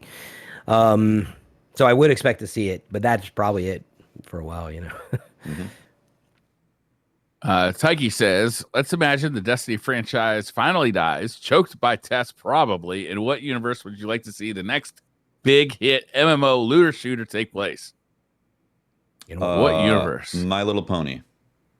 Ooh, I'm in. Sign me up. Care Bears. I want Care Bears. Oh, Care Bears. What would be a good universe for a looter shooter? Because you got to have a variety of places to go. You got to have a variety of like weaponry. Initially, I thought Star Wars, but then I was like, they usually just make shitty Star Wars games, so pass on that. Man, I would love a really good Star Wars looter shooter. That'd be amazing. Man, it doesn't say anything about really good anywhere in this question. Just but if it was really good, Star Wars would be amazing. It would be a cool universe because you got all those ships, you got all those weapons, you got lightsabers, you got plenty of planets you could go to. Yeah, right. Metroid. I'm really more interested in what's the next evolution of gameplay for like something like a big game like this. Not necessarily a looter shooter, but like after playing No Man's Sky, I'm like, I just want every game that has multiple planets in it to somehow let me jump in my ship and fly from planet to planet, because that is like the dopest thing ever. And now I want like an awesome game to be wrapped around like that feeling, you know? It's a lot of work. Yeah, for sure. But man, I fucking love it. The Buck DeLorean says, with all the issues currently surrounding Stasis and PvP, do you believe it can be made more tolerable with bigger maps? How do you think Stasis would have played on something like First Light or Bastion? I just don't think you can make a map bigger to solve those types of problems. Like map size is, very touchy. Very touchy. Map size will just, like, if a bigger map is going to slow down those encounters, you're still going to get frustrated from being slowed and frozen in those same encounters, you know? Yeah. It just needs to be brought down a lot. And then, I really do think that the map, it would, like Tufty said, it would make slight difference, but not really. Stasis just needs to be brought down. And then, if they do end up bringing new subclasses and updated stuff, then you can bring it up again if it's falling behind. But right now, it needs to be mega nerfed. Mm-hmm. Yeah. That fire's burning. They need to put it out fast. Like the same, like I was thinking about how the shuriken, you could throw 2 of them right and freeze someone, and dust field. Like when they made the changes, it did improve, right?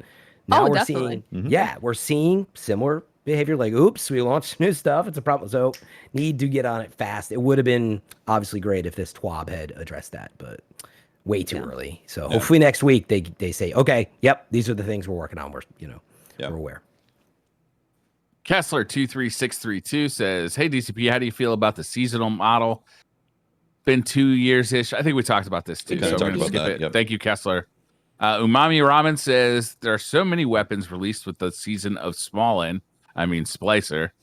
What are your most excited to grind out and get a god roll of? Also, the gun. What gun did you like the design of?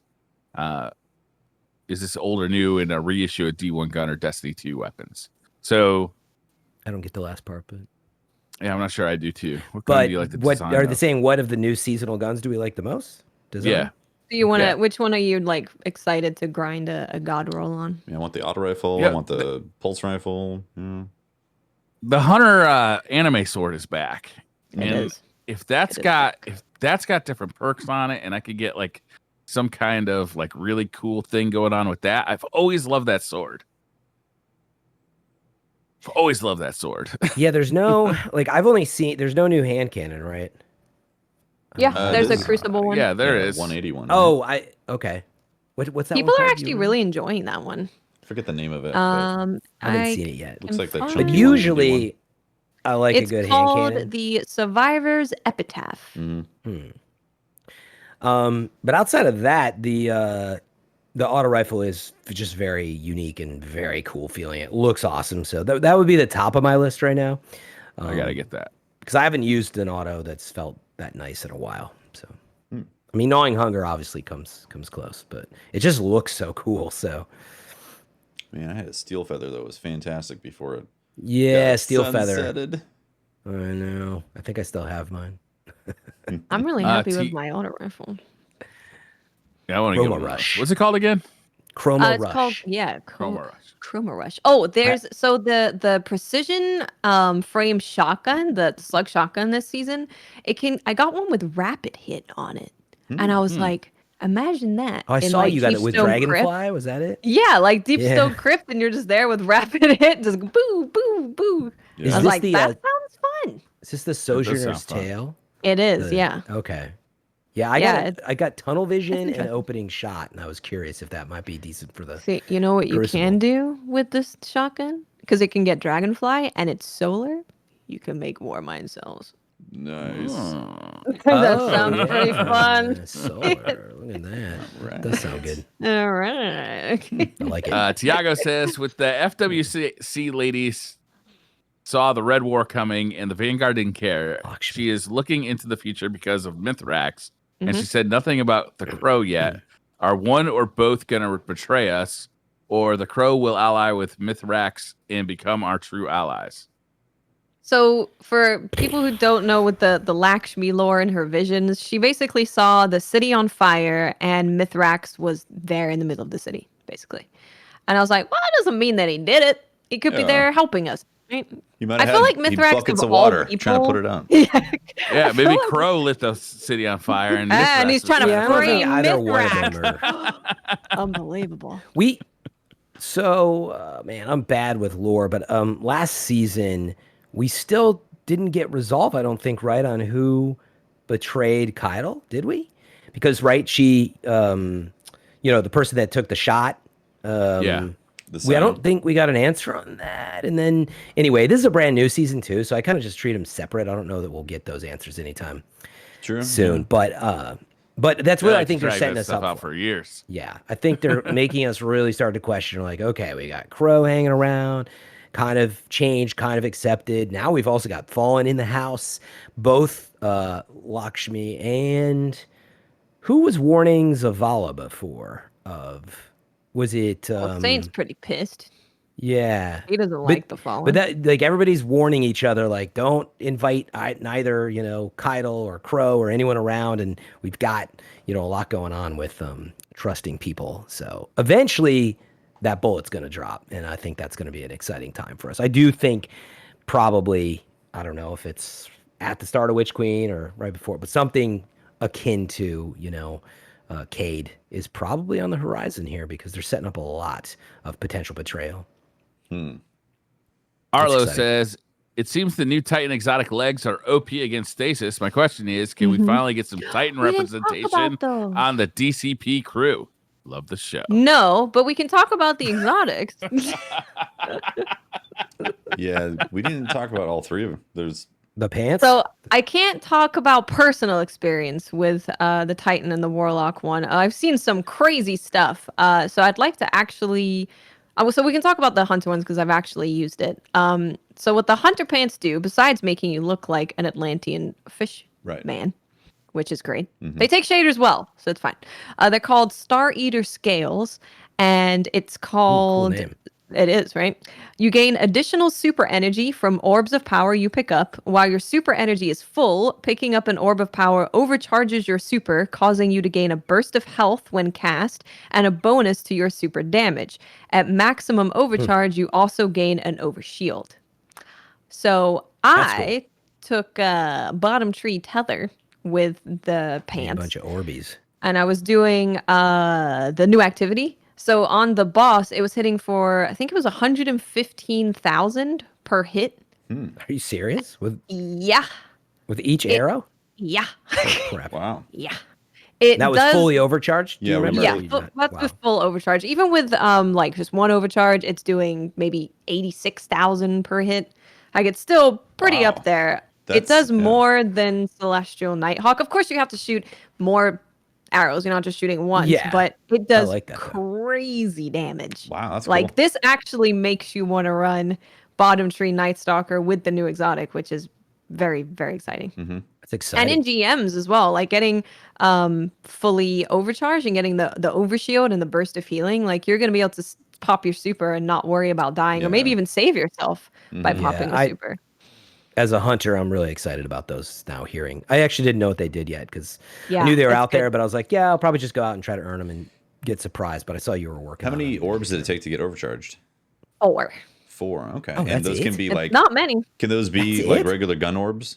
Like masterwork? That's crazy. That's cool. Way easier than I thought it was going to be. I thought it was going to be like a dozen orbs, to like charge. Do you see it happening somehow? Or so there's on the... where they normally put all of your buffs and stuff. It's there, and it says Feast of Light ×1, ×2, ×3, and then 4 is the max. Gotcha. That's how cool. you know. I'm curious how Arcstrider feels with that too, because you'd be even harder to kill.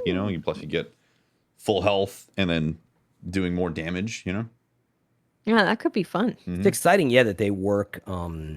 It works across all your supers. Right? Yeah. So it's not like Celestial Nighthawk. Like you need to focus on a very specific subclass type to really take advantage. I like that this could be used in a number of ways. Yeah, I was thinking Blade Barrage too, if it wasn't so bad nowadays. They killed that. That was so good. Damn, that was a fun one. But yeah, I don't know. With these pants, maybe it's pretty decent. Yeah, I saw the Warlock stuff on Twitter. I'm not a Warlock myself. But as I recall, if you're standing in a riff... Fun fact about Warlocks. Do you have it in front of you? Never won the Guardian games. They never did. They have never won. That's true. That's true. That is true. So the Warlock pants are called Boots of the Assembler. Standing in a healing rift creates noble seekers that seek out allies that are not in a rift and heal them.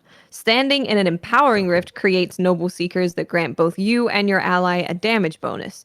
Each time a noble seeker finds one of your allies, the duration of your rift is briefly extended while you're standing in it. Boy, this shit's getting complicated. I know. And then also, so, right? Shout out to Nem Plays on Twitter. Oh, yeah. Because he put out a video of him playing Crucible and he's using these new pants. And he said the new Warlock boots also charge up Lumina's noble rounds up to ×5. Really? Oh, So shit. he's using the healing of the Lumina and it's coming back, and there's a whole thing going on with that. So similar with Thorn and Necrotic Grips for Warlocks, this seems very much so intended. At least it feels like that. So that's really cool. And then the Titan pants, I've heard, are absolutely busted. Completely absurd. For PvE or PvP? For PvP. Of course. So these are called the Path of Burning Steps. Okay. Okay. Solar Final Blows periodically grant you an escalating bonus to weapon damage. You are harder to slow or freeze with stasis, and when you break out, you take no damage from doing so, creating a burst of solar energy around yourself. Wow. Those sound pretty good. Yeah. How effective are they at preventing stasis freeze? I mean, I've heard it's really. I haven't used it, but all I've heard is that they are absolutely nuts against stasis. Interesting. I wonder how much the damage bonus you get if you're capping people with solar. I mean, what's the other weapon people use in PvP all the time? That's a solar weapon. Jotun? Couldn't tell you. Never show up. To be fair, there are a lot more Jotuns in the game at the moment. But Igneous Hammer. Igneous Hammer, the 120 Trials hand cannon, is a solar hand cannon. It's just made for PvP. I should have played Trials. Damn it. No, just kidding. I'm good. You'll still. Hey, last week it was hand cannon. You'll be able to get it soon enough. Apparently, the damage physics. bonus allows you to 2-tap with 120s without rampage. So there you go. Pretty crazy. That sounds pretty good. Physics says, do you guys think that Hung Jury is going to be a shell of its former self, or do you think it will fit in nicely with the current PvE meta? I think it'll fit real nice. Scouts are nice. They got anti-barrier on them right now. Yeah. I think it's going to be used a lot, and I think you're going to want a good one. Yeah. Oh, also, by the way, about the exotic with the Titan pants, real quick, you get the damage buff when you get slowed or frozen. Really? Uh-huh. That They're does sound thriving. good. So you're just like, oh, They're yeah, like you want to freeze me, bro? God, it's Every weird. time to drag out the Titan for a while. Yeah. I feel like there was two exotics put into one. Like they could have been like the. It's a lot. Yeah, it could have been the stasis, It's a lot. reduction, or it could have been solar damage increase. with your Briar weapon. is currently Googling how to play Titan Destiny 2. So little PSA, the Lost Sector today is on EDZ. It's 1310 Lost Sector, and it's dropping pants. So you can get the new exotic for all your characters. Oh, Nice. dang.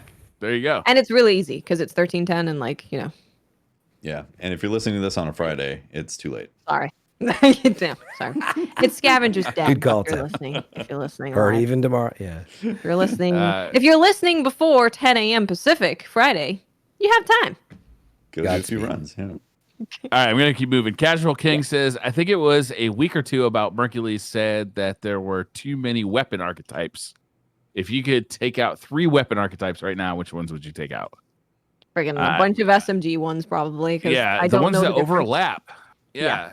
Reach, The ones that feel grenade too launchers. similar to each other or overlap with the slowest rate of fire SMGs and the highest rate of fire auto rifles feel like they're basically the same thing. So I'd look at that really. All of the scout rifles, they can go play cowardly games that I don't care about. I don't know. Whatever the Hooskow is, just That we rocket. don't need any more Hooskows. Yeah, Make rockets. it- That's just true. take it out. I mean, I love rockets. It's funny because actually that particular archetype's probably not bad, but the Hooskows, I've never got one that I've been like, ooh, a Hooskow. Oh, my Hooskow. Holy Hooskow. Good old horseshoe. We love No. that. Topher says if Bungie were to release a cinematic, I'm sorry, Fran, did you? No. Yeah, I was saying you guys, grenade launchers was the one that I'd put out there because you were already pointing that out earlier. That makes sense. Grenade launchers, I just don't feel like should be a special weapon. It just doesn't make any sense. That's the archetype. Topher says, that's the one I take out. If Bungie were to release a cinematic on the level of Blizzard cinematics for Overwatch, what would you like to see? Personally, I'd like to see a cutscene where we get to see Shaxx go ham with his raise ladder, kind of like Darth Vader did in the hallway in Rogue One. Yeah, that does sound pretty good. That does sound pretty cool. I would like to watch that. Yeah, let's go then. I'm in. Sign me up, Topher. Ikora fire some people from the tower. Yeah. Mm-hmm. I just want to watch Ikora in the Crucible, like on board. Maybe she's in a Crucible tournament. Shaxx is commentating it, and Ikora's just going in. That sounds great. I want to see what type of outfit she'd wear for Crucible. Yeah. She's gonna be wearing transversive steps, and then she'll be switching to the meme beams pantaloons, and it's gonna be great with I want to see something else with Marasov in it. Anything would be good. Not safe for work. I'm just saying in general. There's some internet sites I could point you to, Fran. We'll talk about it later. Wow. Catnip says, how do you guys feel about how they changed the way the season pass works? How they've only given us season exotics by itself minus all the seasonal armor usually given right away. That's a good point. I did notice that, is you don't get that bump, that like just dump of all the seasonal armor. Yeah. I like it. What? Personally. Oh, you used to get the full like box of full set of seasonal armor. Yeah, you get a whole set. Yeah, right away. And now it's spread out through the whole season, right? Yeah. You just play the new activity or turn in onboard programs. Yeah, they don't give it to you in the season pass at all. Yeah. I think that's better because getting it all at once, it's like, first of all, it's now I've got to like put this in my inventory because I got to level it all up as I go, or I got to get it. I got to delete it and get the stuff out of the season pass. But also, I don't feel like it's one more reward that can be given through gameplay rather than just dumped on you. I agree. I didn't care that much, because I only used it for filling like a slot, leveling if I up that power or something. So otherwise, you earn it. Hopefully, I don't need to do that anymore because of the new leveling up system. You don't need to. Yeah, I much prefer earning it through gameplay. Well, I need to. Briar's a bit behind. Vault of Glass is coming up. Briar's like level I know. 700. Briar, do you want to reveal? You want to reveal where you're at? I hit 1260 He's at 420. today. Hey, let's go. You can almost do the new activity. It's 1300 for override. I mean, you can hop in there, but I did the override today. Oh, I bet you were getting lots of damage at 1260. I'm pretty good. I've been playing for like 7 years. Yeah, exactly. That's true. Toasty says the year is 2025 and Bungie has implemented companions and pets. Are you going to carry around a baby fallen or some other Destiny creature? It is good to bring snacks on adventures. I'll be taking Briar. I'm going to agree. I'm going to have Briar. I'm going to have multiple. I'm going to have pieces of Briar. You know how they have like the baby fallen, like Briar jerky strapped around him? I'll just have different pockets of Briar. Leg of Briar. Yeah, leg rib Briar. of Briar. Yeah. And then maybe a pouch for sauce, some dip of sauce all the way. Well, I'm bringing a fucking space tiger. Fuck you guys. How about that? Daniel says, I just changed my subclasses from Arcstrider to Night Stalker, and I'm now supposed to be all nuanced, but I feel like I don't know myself anymore. Where can I buy a Vanguard sleeping bag like the one we gave to Mithrax? Eververse. Those were pretty dope. Damn it. That's right. Everything's any advice for somebody who switched over to Pathfinder? Night Stalker, Pathfinder? Which one's that? Is that the bottom one? Moving on. I just call it top, middle, or bottom. I do too, Watts. I was like, I have no idea. The way of the Pathfinder, I think it might be the bottom. What would you say to someone switching to Night Stalker? Get the fishy pants. That's wild. Get fishy pants, masterwork a weapon so you can make orbs for yourself, and destroy the world. Bottom tree, though. Burn it down with bottom tree. Oh, that's top Watts tree? already outlined it earlier. You're good. Just get the fish pants. Use with top tree. Honestly, Night Stalker top tree using the Dragon Shadow works really well. Yeah. Dragon Shadow is so perfect with Top Tree. I crutch on Top Tree Dragon Shadow all the time. That's one. Yeah, I can't. It's bad. Yeah. Can't take it off. I don't reload weapons. I don't know what reloading is. Same. I feel inconvenienced every time I have to reload. You're every time you switch to a different exotic, you're like, this is a major inconvenience, and I'm despaired. Spared. Joshua Cummings says you could grab a drink with one member of the Destiny universe, but you have to both order the same thing. Who is it? What are you drinking? Honestly, that green drink, man.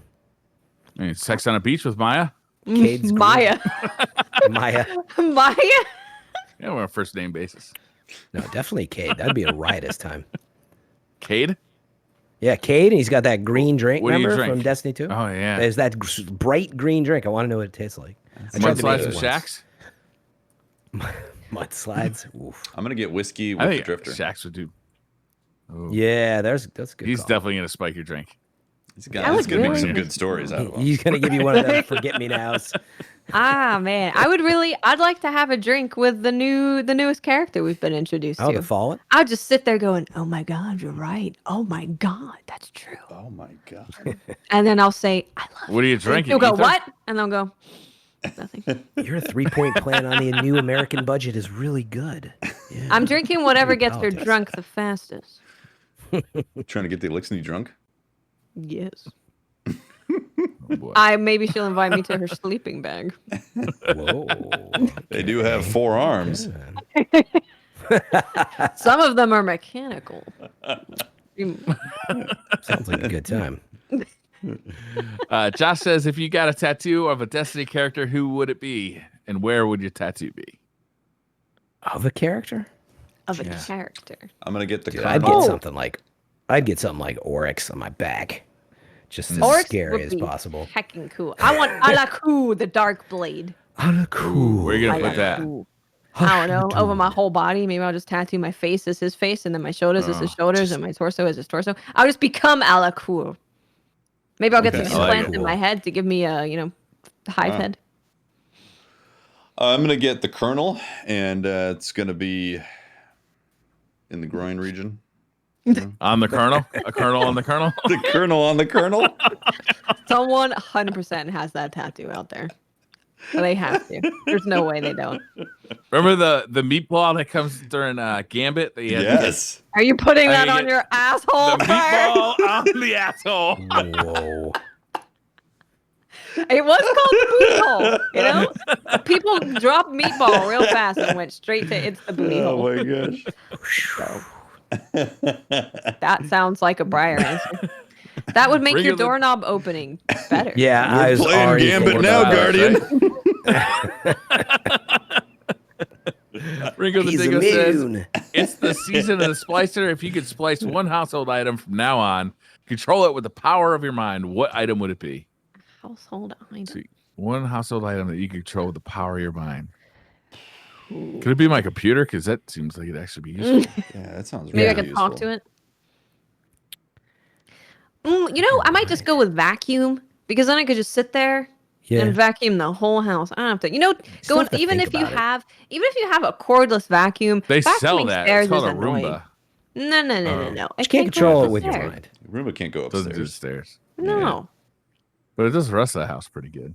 I feel like this is a low use case for splicing. I feel like we could go a little bigger.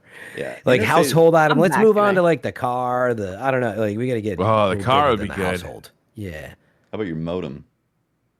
Would you have to what would you even that do sounds with like your a heck modem? of a task, man. You're like monitoring upload and download packets like with your mind. That sounds Maybe you like like data, you're just into it. Yeah. Just into data. It's true. Mithrax loves it.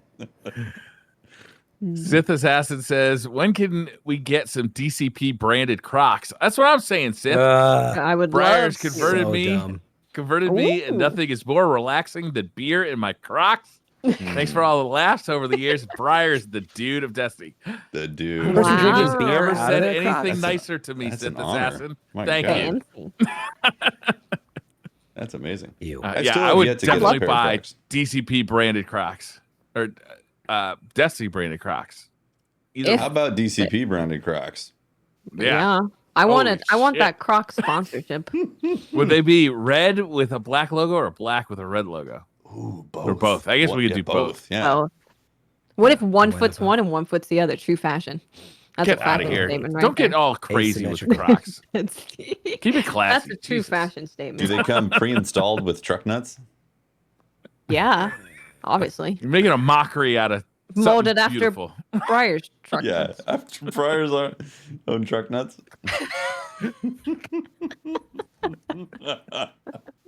They have to be.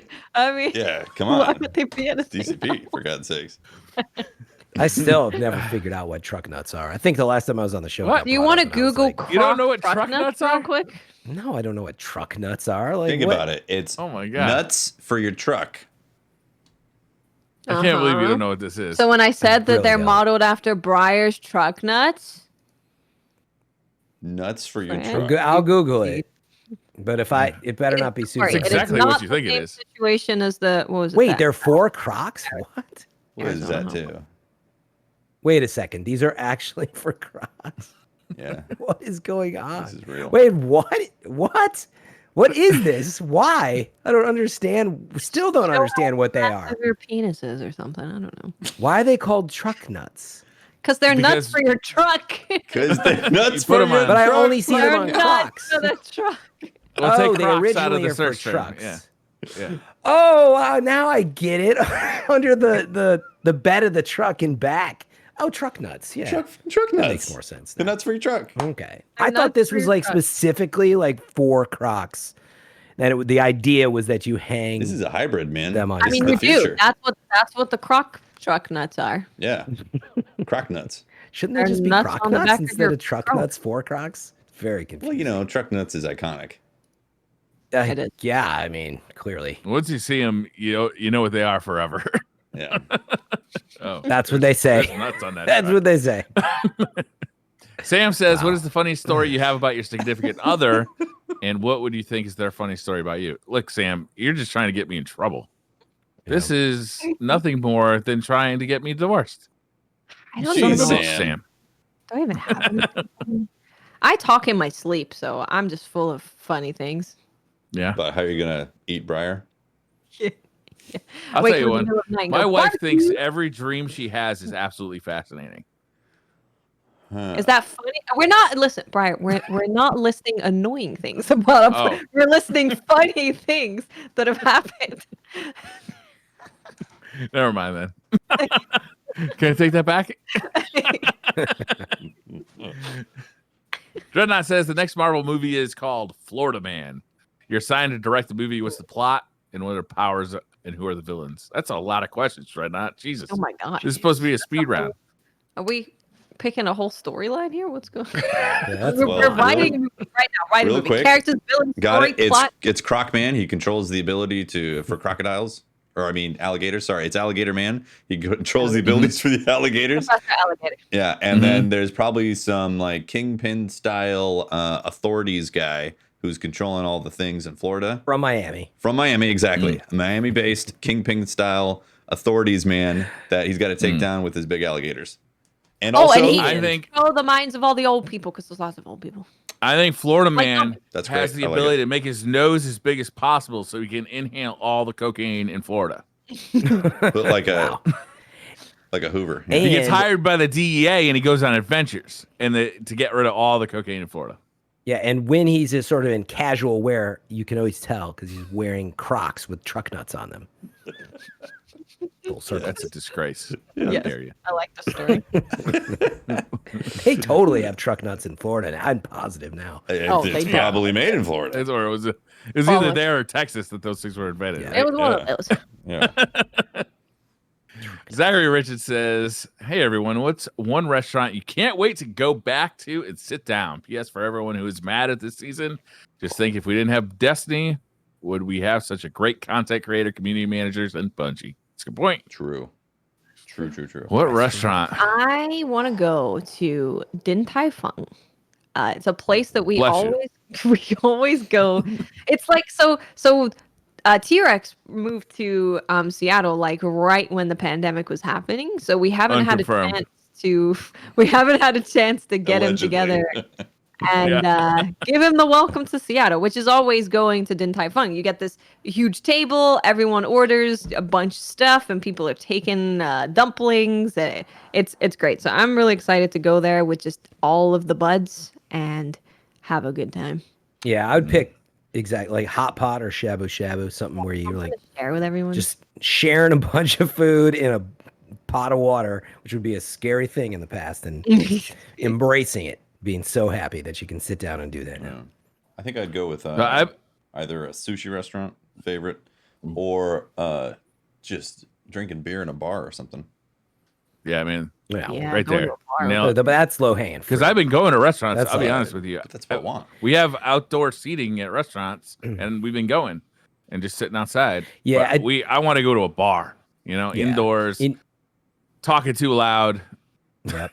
Yeah, honestly, in that category, we have like a place not too far from me that just has like a ton of beers on tap, like 100. Yeah, I will be going to sit down in there.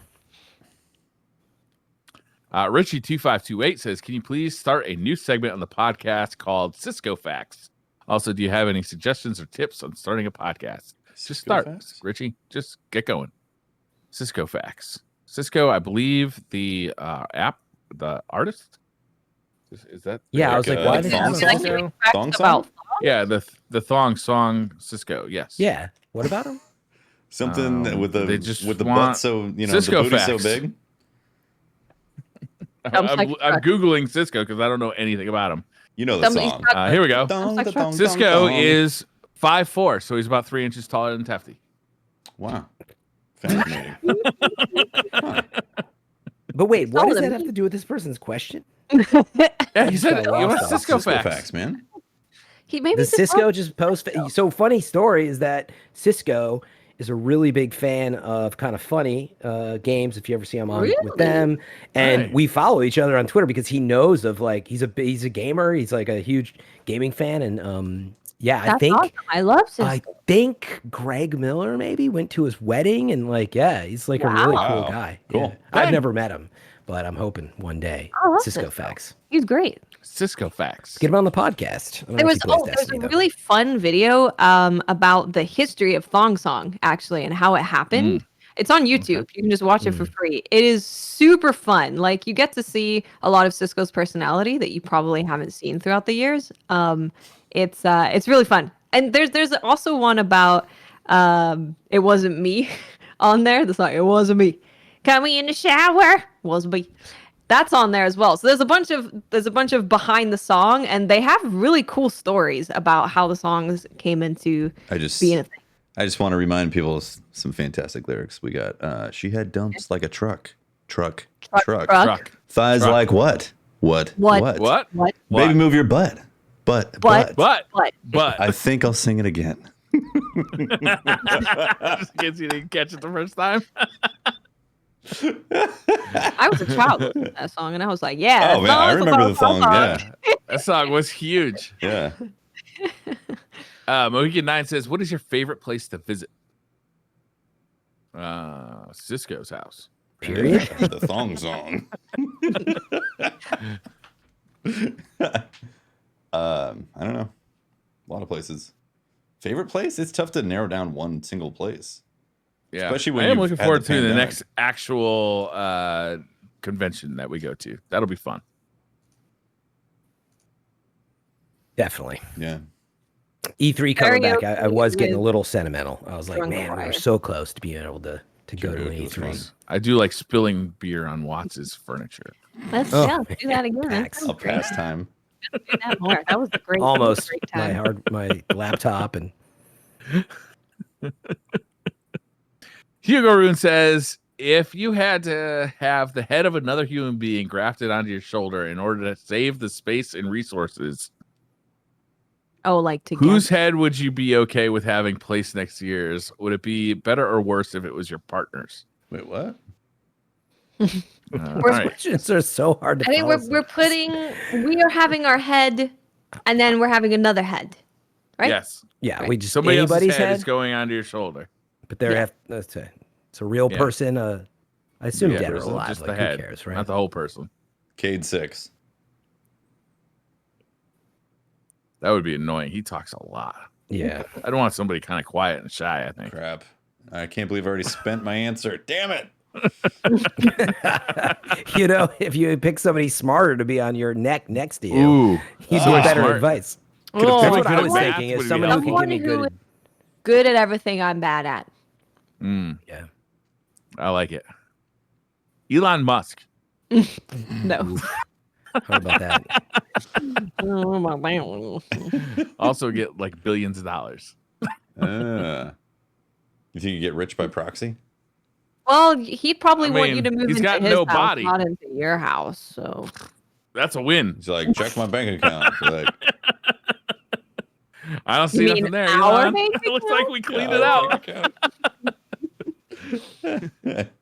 Yeah, definitely someone with good investing advice would be good. Yeah, like Warren Buffett, you know? or counterpoint a He's gonna veterinarian. die soon too. I want right? a veterinarian. Hey now, yeah. oh, that interesting. Could have Yeah. crossed. I want a that line. veterinarian. That way I can be like, all my worries, so I'm like, what's wrong with the cat? They're like, well, based on what I can see, it's this. Great. Thanks, veterinarian head. Vet head. Vet head. That's what I want. What about Doughboy Max Evans? says Jack and Coke or Captain and Coke. Jack and I would also That's go a Jack. tough one. It honestly depends on the setting. Beach, obviously Captain Coke. Obviously. Bar setting, Jack and Coke. I think I'll go But- Captain and Coke. I wouldn't be disappointed though if I was on a beach with a Jack and Coke. You know? No, yeah. I wouldn't. You can't Not go at all. wrong. Yeah. Like We're talking Or about Mai cocaine, Tai. right? Hell yeah. Okay. We're Duo talking about- Shade. Oh, last question. We made it. We did it. Yay! yo, Duo Shade dumps like a says- truck. Truck. Truck. Truck nuts. Duo Shade says, Dear DCP crew, Baby Yoda or Baby Fallen? Oh, this is multiple part question. Okay, so there's a bunch of questions all in here. Baby Yoda or Baby Fallen? Honestly, I'm probably more connected to the Fallen, so I'd probably go Baby Fallen. Yoda. It's Yeah, easy. Baby Guru. Yoda, easy answer for me.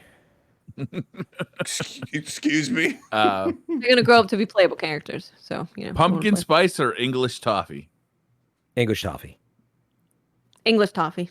We know Briar's answer already. He is English toffee. Pumpkin spice. Stop hating, bitch. he loves his pumpkin spice in his weird anime movies. Hell yeah. Wait, what? Use a letter opener or tear the mail open with your finger. I tear it open Yeah, hands. real Teeth. Just teeth. Ski ball growl or at it. mini golf? Mini golf. Eh, Yeah, mini golf. Ski definitely. ball. A good mini golf course, though. It Mini can't be one golf. of those crappy ones. That's a big letdown. I like getting the tickets from the skee ball machine. It's fun. Yeah. Satisfying. Leno or Letterman? Jeez. Can we update that Letterman question? back when they actually did the show, but now Leno. Yeah, probably Letterman way back, but Yeah. No idea. Yeah, I don't know. not really irrelevant. Yeah, It's what hard about to answer. today? Yeah. Yeah, it'd be No, like, it's is it definitely Fallon Leno. or Like if I was gonna hang out with one of the two of them, What's definitely all Leno. these old people? Yeah, it'd be like what, Fallon or Kimmel? Or, Lately, I really like Kimmel. Kimmel's been frankly, I mean, I'd have to go with. I can't stay up that late. I was gonna say I would have to go with John Oliver. Actually, would be the real answer. funny. Oh, yeah, that- he's good. That Too. guy's hilarious. What anime are they from? Did this season? Sprite or 7-Up? Sprite. Ooh, Sprite. actually, 7-Up, I think. Although that might be because I haven't had 7-Up in like many years, and it sounds good to me right now. I don't like sugar sodas, so I'll take neither, please. Okay. Cheater. 7-Up. Make 7 up yours. Yeah, you can get them. I without just like their sugar, advertisement. Make 7 up yours. That's pretty. I mean, you missed your calling, Briar. That was an old advertisement. They used to. It was their commercial back in the day. That's amazing. No, are Make you 7 serious? up yours. And Yeah. they No, they leaned into up yours. There's Yeah. no Make- way it's, he's making this The up. cadence. Oh, you can Google it. It was the cadence is correct. It was make 7 up yours. Oh, make 7 up yours, but like they kind of had it off a little bit. They leaned into the up yours. That was the joke. It's great that they're so aware of it. I love it. Yeah, That was is great. funny. I changed my Yeah, answer 7-Up. That's it. We've done it. We've completed another round of questions. Congratulations. How many baby fallen? To the universe. Once again, yes. How many baby fallen have we consumed in 2 hours? None, because we're not monsters. Right, because we eat Briar. That's why. That's right. We're full. I'm full. Ready to go. They're like Lay's potato chips. Once you start eating them, you can't stop. Once you pop, you can't stop. Yeah. That's not Lay's. Wait, no. That was Pringles, maybe? Pringles. Once you pop, you can't stop. Snap. Dorito flavored Smallens. New Pringles Smallen flavor. Well, with extra ether. Extra ether flavored, yeah. That's the episode. Thank you very much for watching. Shout out to our Patreon members. We appreciate the support. And shout out to our Twitch subs. Thank you very much, guys. Thank you. Yeah. Fran, where can people find you? Yeah, I always enjoy when people stop by on Twitch right here, Twitch TV/FM3_. Awesome. Briar. I'm sorry, I was not paying attention. What's going on? Who are you? Your social. How are Briar you? Rabbit. You can find me on Twitter at @TheBriarRabbit. You can also find me desperately shopping for a 7th wedding anniversary. It's the wool and copper anniversary. Like, what the fuck? Wool and copper anniversary. So if you get any ideas for a wool and copper anniversary gift ideas, hit me up. You could buy that. You could buy a The Briar lamb Rabbit. with a copper belt. Copper. Wow, that's a gift. I like it. Can you move the lamb into like a guest bed? Yeah. Yeah. Nobody takes the dog out, so I can't imagine what we do with the lamb. Watts, where can people find you? I didn't mean the up yours Destiny community. It was a joke. It was a 7-Up joke. Don't get mad at me. I am Miss 5000 Watts. You find me on Twitter, Twitch, and YouTube. Just look for Miss 5000 Watts. And I am Tefty Teft. You can talk to me at Teft on Twitter, and I will be learning the chords to the Cisco Thong song. Yes. There it is. That Thanks for sounds watching. like a GCX incense. Yeah. Right? A live thong song by Tefty. Dumps like a truck. Truck. We could do a synthwave thong song remix. Sure. Oh, dude, you know, the sky's the limit. Tefty and me. Someone wants to see that. Sky's the limit.